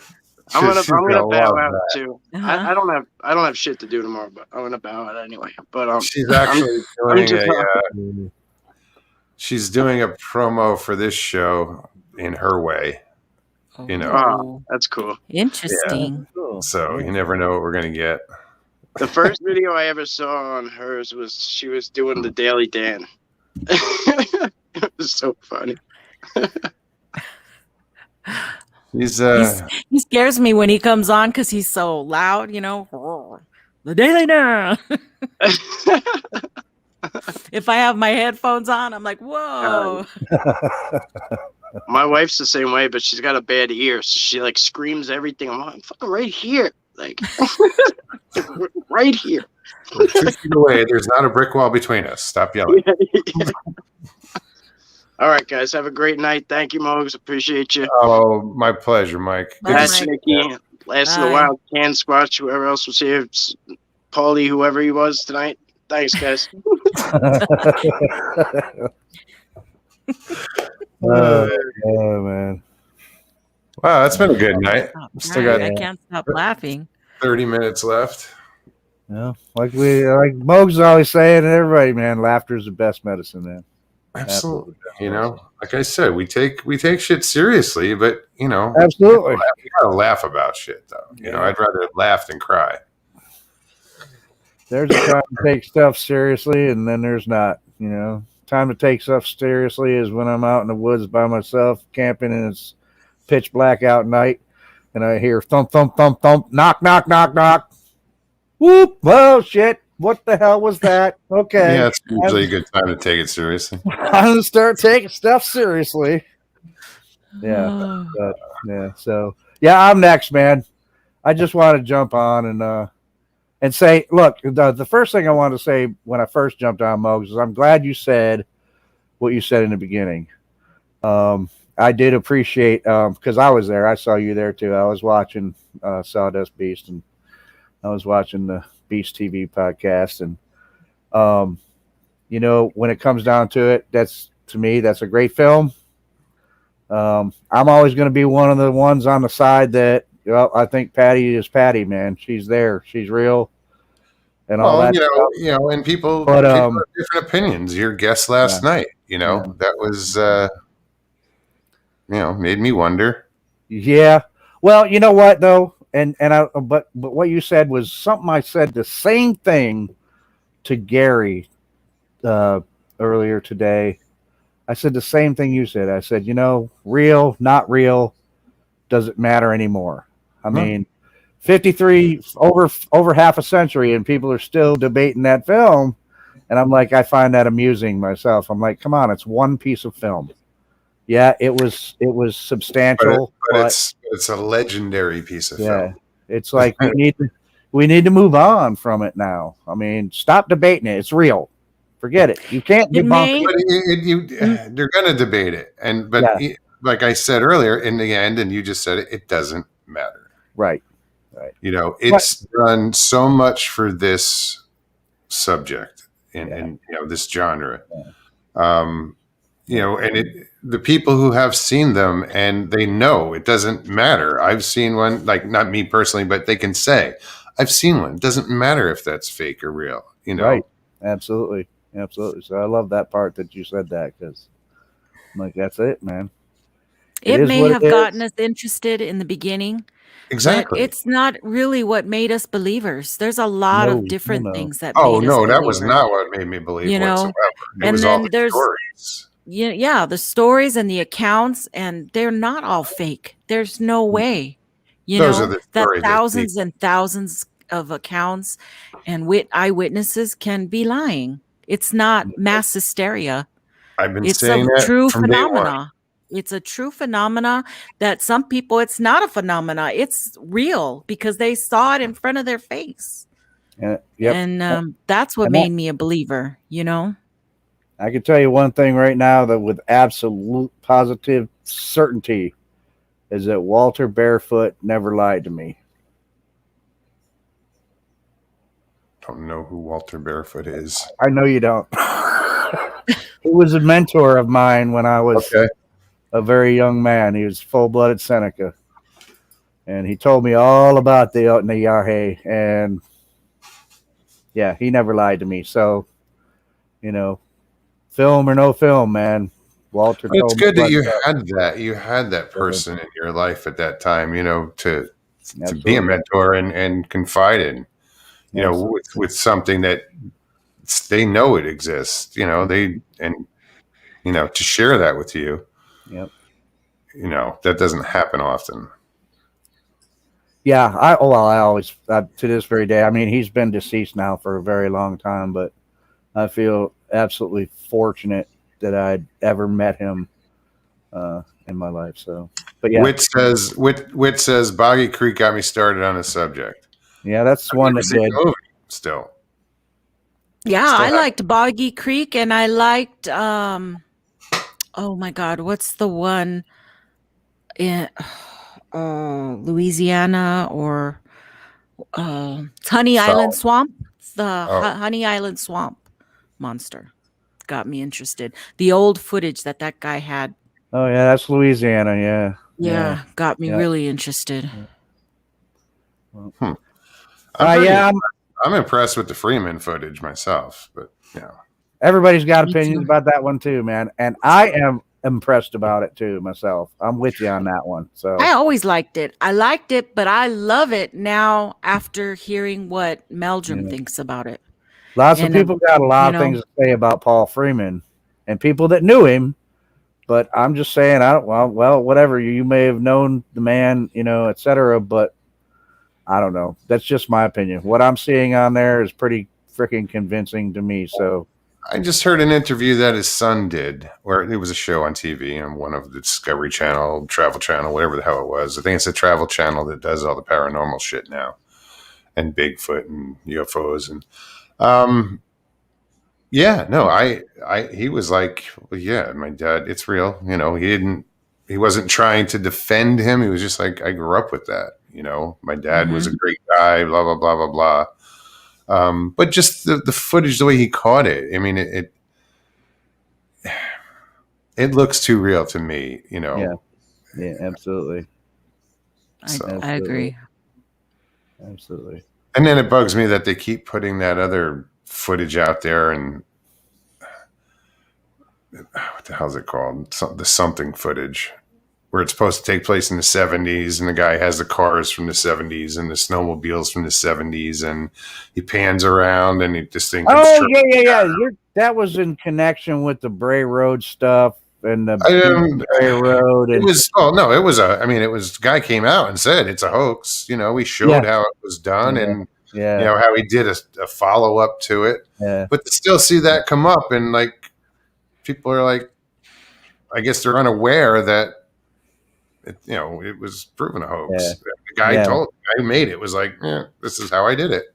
Yeah, I saw exactly what you're talking about too, about how he showed how he did it, and and then the body with the guts, the body in the hole, and the fake cop, and it was clever. Yeah, it was very clever. There's just so many that are out there that keep doing the circle around.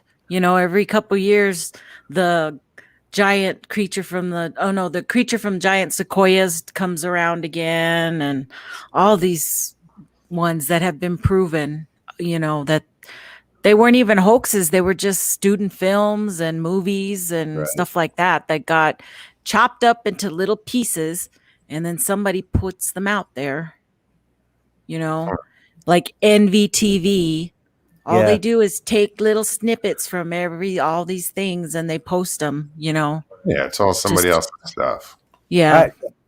I stopped watching them after a while. I was like, yeah, okay. Yeah, I did too. Yeah. All right, well, I'm out of here, Mogs. I'm going to try to catch you tomorrow, right? You said? Yeah, I will be on Sandra Pink's videos, 7 p.m. Eastern.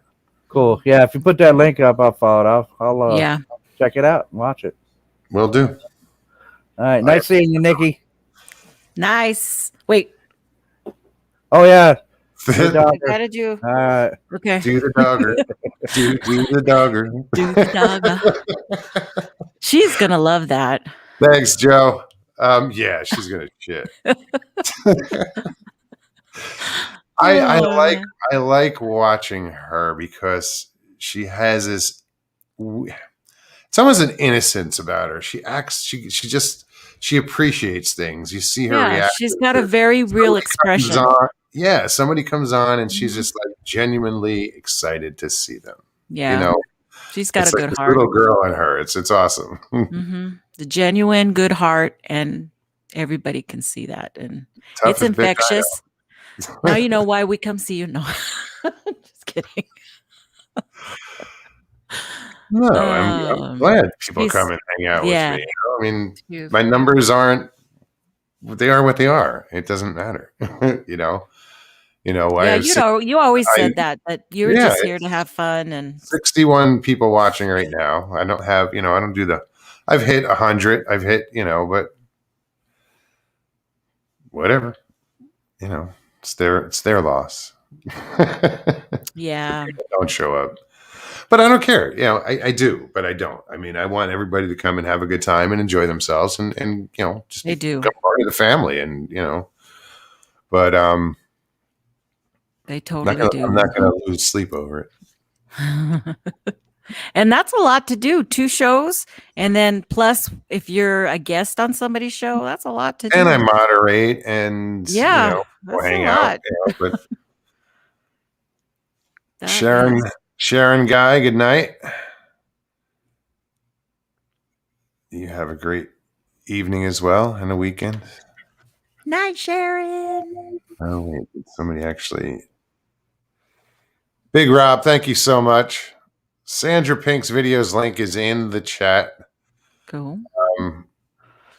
Thank you for posting that, buddy. Yeah, I'm looking forward to that. I've seen a few of her, 1 or 2 of her interviews. I don't know what to expect, but yeah, I'll help anybody. I'm not saying I'm helping her.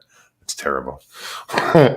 But I like to support other channels, just like, Joe said it earlier, and I've been doing it all along. And start a channel, fuck yeah, bring it on. Come on, let's promote it. Hey, Harold, I saw your message. I'm sorry you couldn't make the conference too, but next year, maybe we get to meet next year. See, Squatch and Cowboy says, Mogs, I promote your channel all the time. Yeah, and thank you for that, Joe.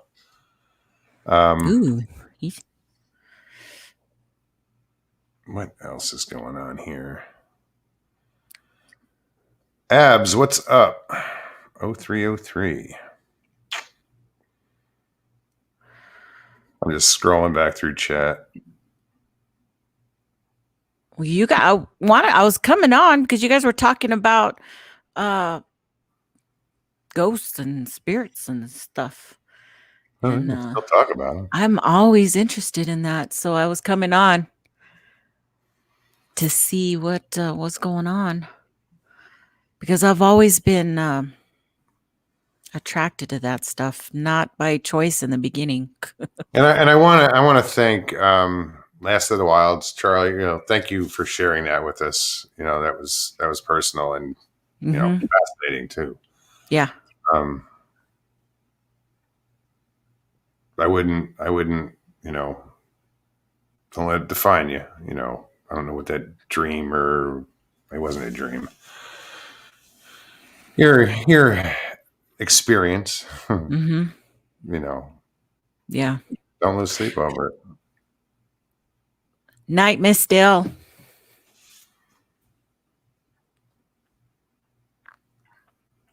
Do you believe in tarot or oracle reading?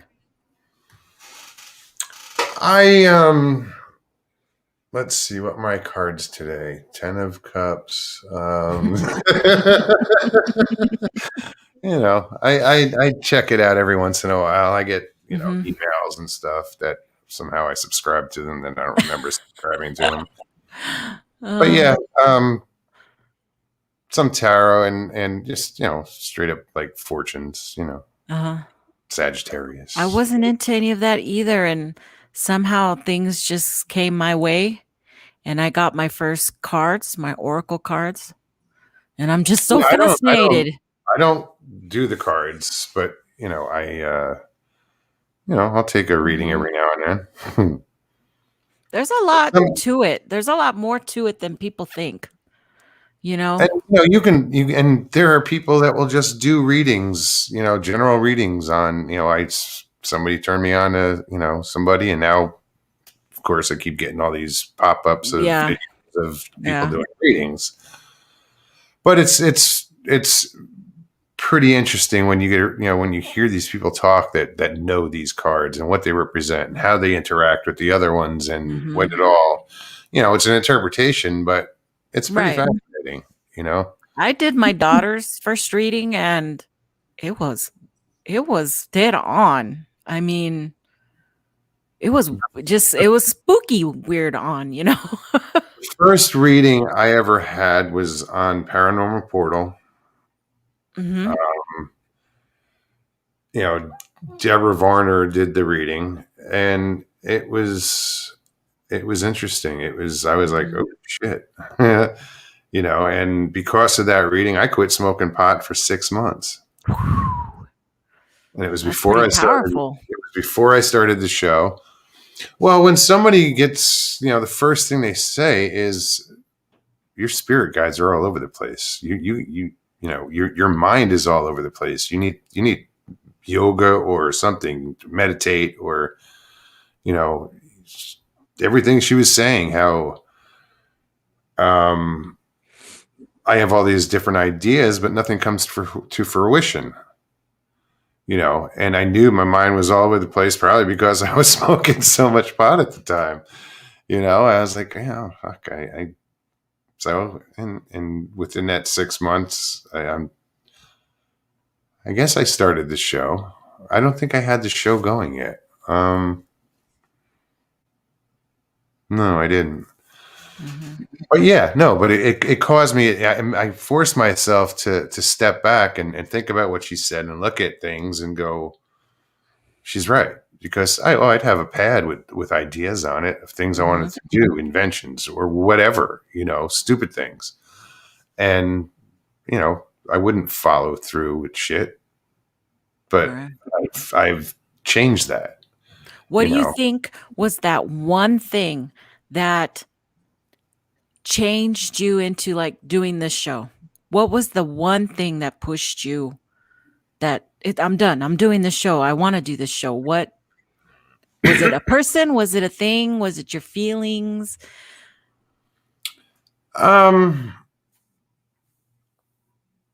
It wasn't a person. It was more just, spending so much time in other shows and chats and the connection with others. Yeah, seeing what people do and seeing, the different hosts and just one point I got to was like, I could do that, because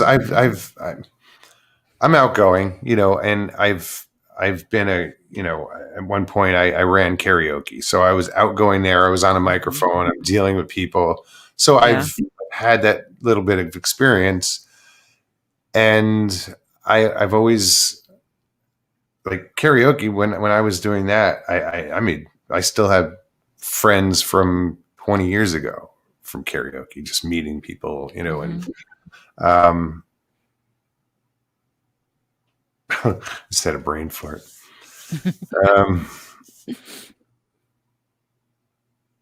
So I was like, I can do that, and I wanted to do it because you can only do so much in chat, and I really wanted to meet the people, as far as get more one-on-one, and we're more. All these people that I've been talking to, I want to meet. Big Rob. I want Big Rob to come on the damn show. I want Jimbo. Anybody that's in chat, I want all of them. Come and hang out. Come introduce yourself. Say hi. Say what's up. And then I'll ask the question: why the fascination? Why are you here? What keeps you coming back? Is there something in your life that happened that what was it? Because it's just a weird genre. The whole fringe deal is something that it's be it UFO, paranormal, whatever. Right. It's that weird genre that, we believe in shit that people don't. Right. And we're there's a lot of big people who don't minority. believe. Yeah. Oh, yeah. There's still a lot of people out there because everywhere we were going, I took my aunt with me out there, not my husband, because we're taking separate vacations this year. Anyway, we went to all these restaurants and they knew we were from out of town, and what are you here for? And we're like, do we tell them we're here for a Bigfoot conference? Or just be like, for a while. Just to visit friends or, but we would end up saying it, no, we're here for the Virginia Bigfoot conference, Bigfoot Con. And half of them would get so excited. It's really turning around out there. Is that this time of year? Oh, that's great business for our town. Really? Where? When? Oh, that's cool. Are there still tickets? Can we go? Is it a day thing? They were really interested. So we've got really good response with everybody who we told. Well, considering how many different conferences there are. My gosh, they are throughout all the over country. now. I mean, it's fucking mainstream, and it's definitely getting there. Just from even 5 years ago, it has just blossomed. And I mean, all my t-shirts are all Bigfoot. I can't help but get into a conversation. And now I have a bunch new ones, 2 from the Sea Squatchers, and then another new one from ECBRO. And yeah, no, I have the one Bigfoot I wear a friend had sent me. That's it. I have the Bigfoot shoes, the Bigfoot socks, the shirts, the hats. I have 2 hats, and I bought a pair of Bigfoot earrings. They're so cute. I didn't put my earrings on now because they jingle, and I didn't want to hear them jingling on me. And my bracelets, and I have a Bigfoot ring. I'm not even wearing any of my rings. Yeah, I was all on Saturday for the big thing. I was all Bigfoot out. My Bigfoot purse. Well, I don't know. I'm not gonna. Saturday, I'm going to this thing, and what you see is what you get. It's going to be interesting to see how many people recognize you. It'll be interesting. Yeah. Can I have your autograph? Yeah. I have yours. It's like, really? Come on, people. Start signing autographs. That would be silly. No, it wouldn't. They look at you like, oh, please. Squatch and Cowboy says, Mogs, would you like a t-shirt? You gonna put up your link to your Teespring store or something? You can purchase one here. Mr. Lee 3PO says, Cowboy, give Mose a t-shirt. Well, actually, I did the other shirt that actually I had a channel shirt from the Paranormal Portal. I had their shirt for a while. Somebody else is wearing it right now somewhere.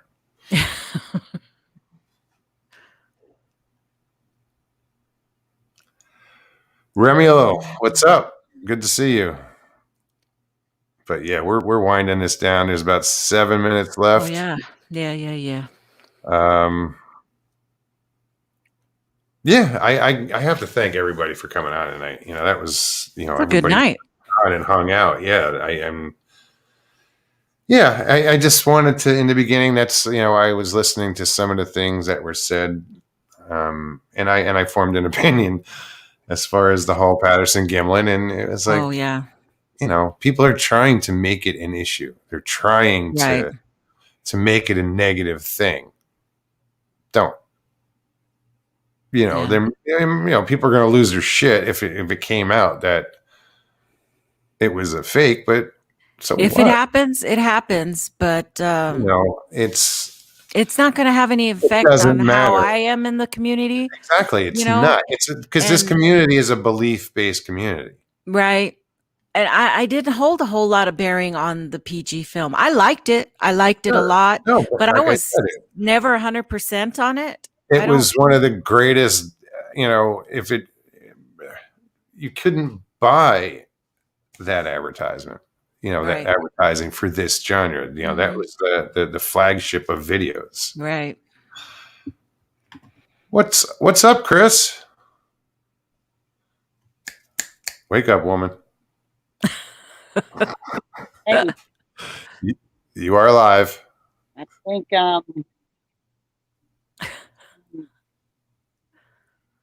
I'm awake. I've got 4 different sounds. It's back, you know. I don't know what to do. You're with getting it. an echo? How about now? Something like You getting an echo still? yeah. Yeah.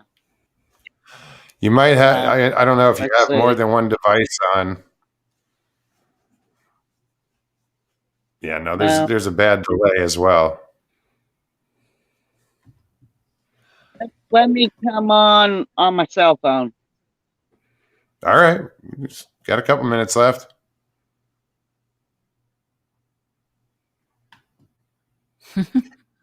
Yeah, she's got a really bad connection there.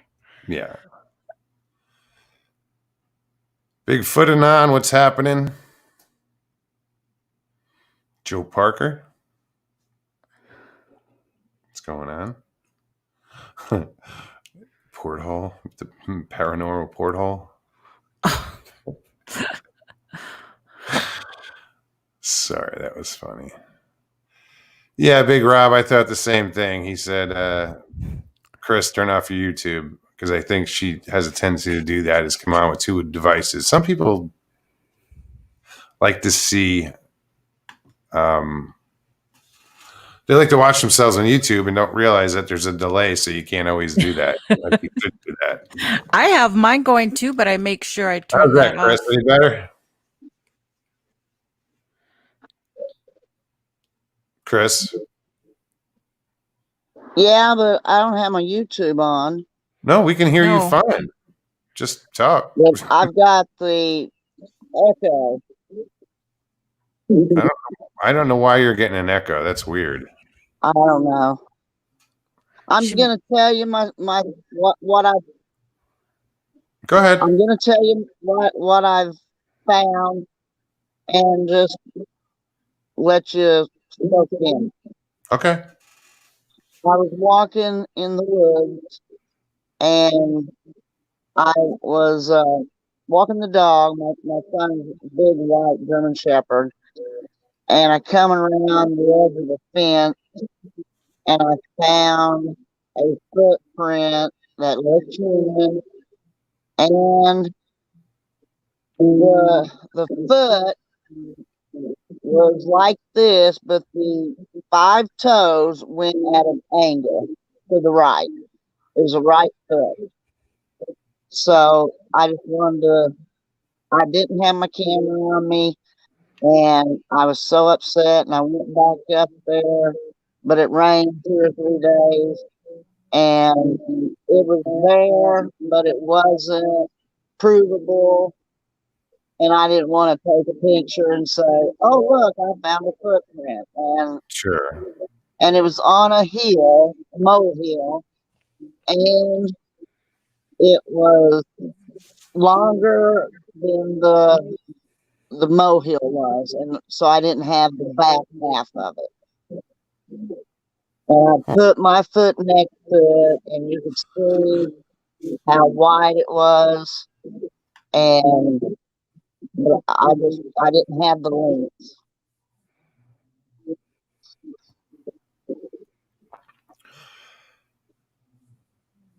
Yeah, that's where did that happen? Right up here in my field. Okay.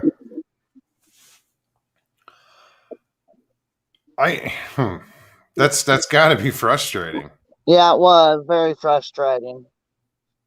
But but chances are I there'll be another did find another 5-toe print that was just, well, it was just the ball of the foot, and it was shoved into the ground like it jumped the 5-foot fence. I do remember you telling me that. That was a long time ago. But no, this is the new one. Oh. It was right by that other footprint, and it was going the opposite direction.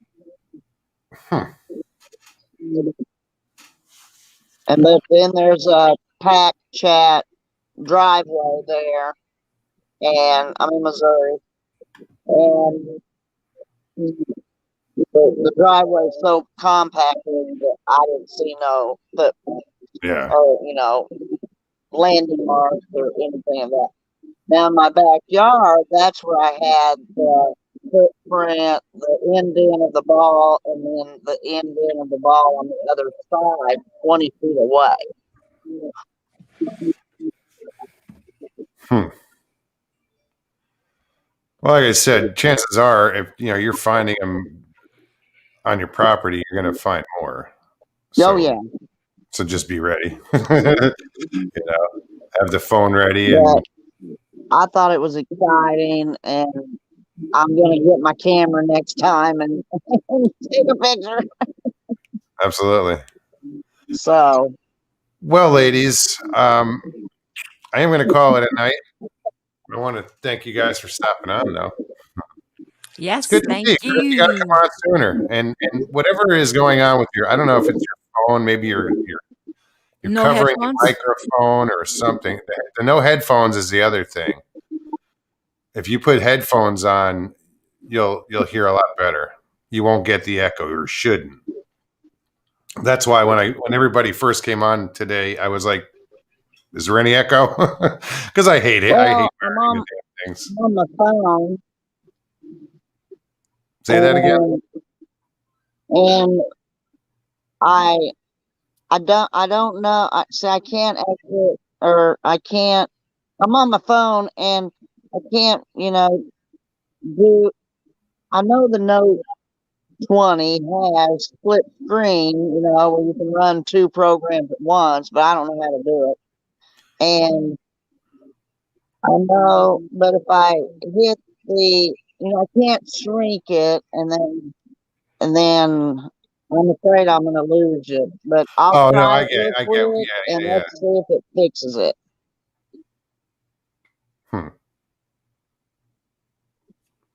Think she pushed something. Yeah. Didn't fix it. Okay, I still have you. Hang on. Let me figure out how to get there. It fixed it. So my YouTube is running at the same time I'm on. There Chrome. You go. So there we are. Now I know how to do it. See, I'm not tech savage anymore like I used to be. You figured it out. You are. But Well, awesome. Now you know. That's great. Now I've got it. So now I don't hear you coming through the screen and then you talking again. That funky delay, yeah. And the echo. But I was just excited. I wanted to tell you about it. So no, thanks for sharing that. That's cool. So, but and you're the safe first out there too, Yeah. But I haven't had no activity like I did in the past, and I told you we blessed the house, the property, and that activity stopped. So, and if there is EPs or whatever, I'm not a ghost person per se, and I'm sorry I don't believe in reading cards. I read the Bible, so. But everybody's different, but nobody should down anybody on their color of their skin, the different beliefs everybody has. We're not all one person. We are all individuals. Yeah. And I watched a YouTube video today, and if anybody gets the chance to watch it, it's called, I'm not, I don't know how to say it. My Life After 9/11, Arab, something social documentary, and it's on real stories. it's about an hour and 20, 30 minutes, whatever, Arab American story or something like that. And if anybody has a chance, they need to read it and read my comment, please. And because, I kind of relate to him in several ways, by being called names like being a dyke, which, hey, that's just a word to me. Without anybody knowing me, I could be your best friend because I will tell you the truth. I tell you the way it is. I would like somebody to tell me if I have a booger hanging down my nose if I was walking down the street with them. You see what I'm saying? I don't, believe. I tell the truth, and if it hurts your feelings, I'm sorry. But that's just the way I was raised. I wasn't raised racist, and neither was my parents and their parents on down the line, and that's how I raised my kids, not to be racist. So hopefully they teach, my son is married to Mexican American, Mexican, whatever you want to call her.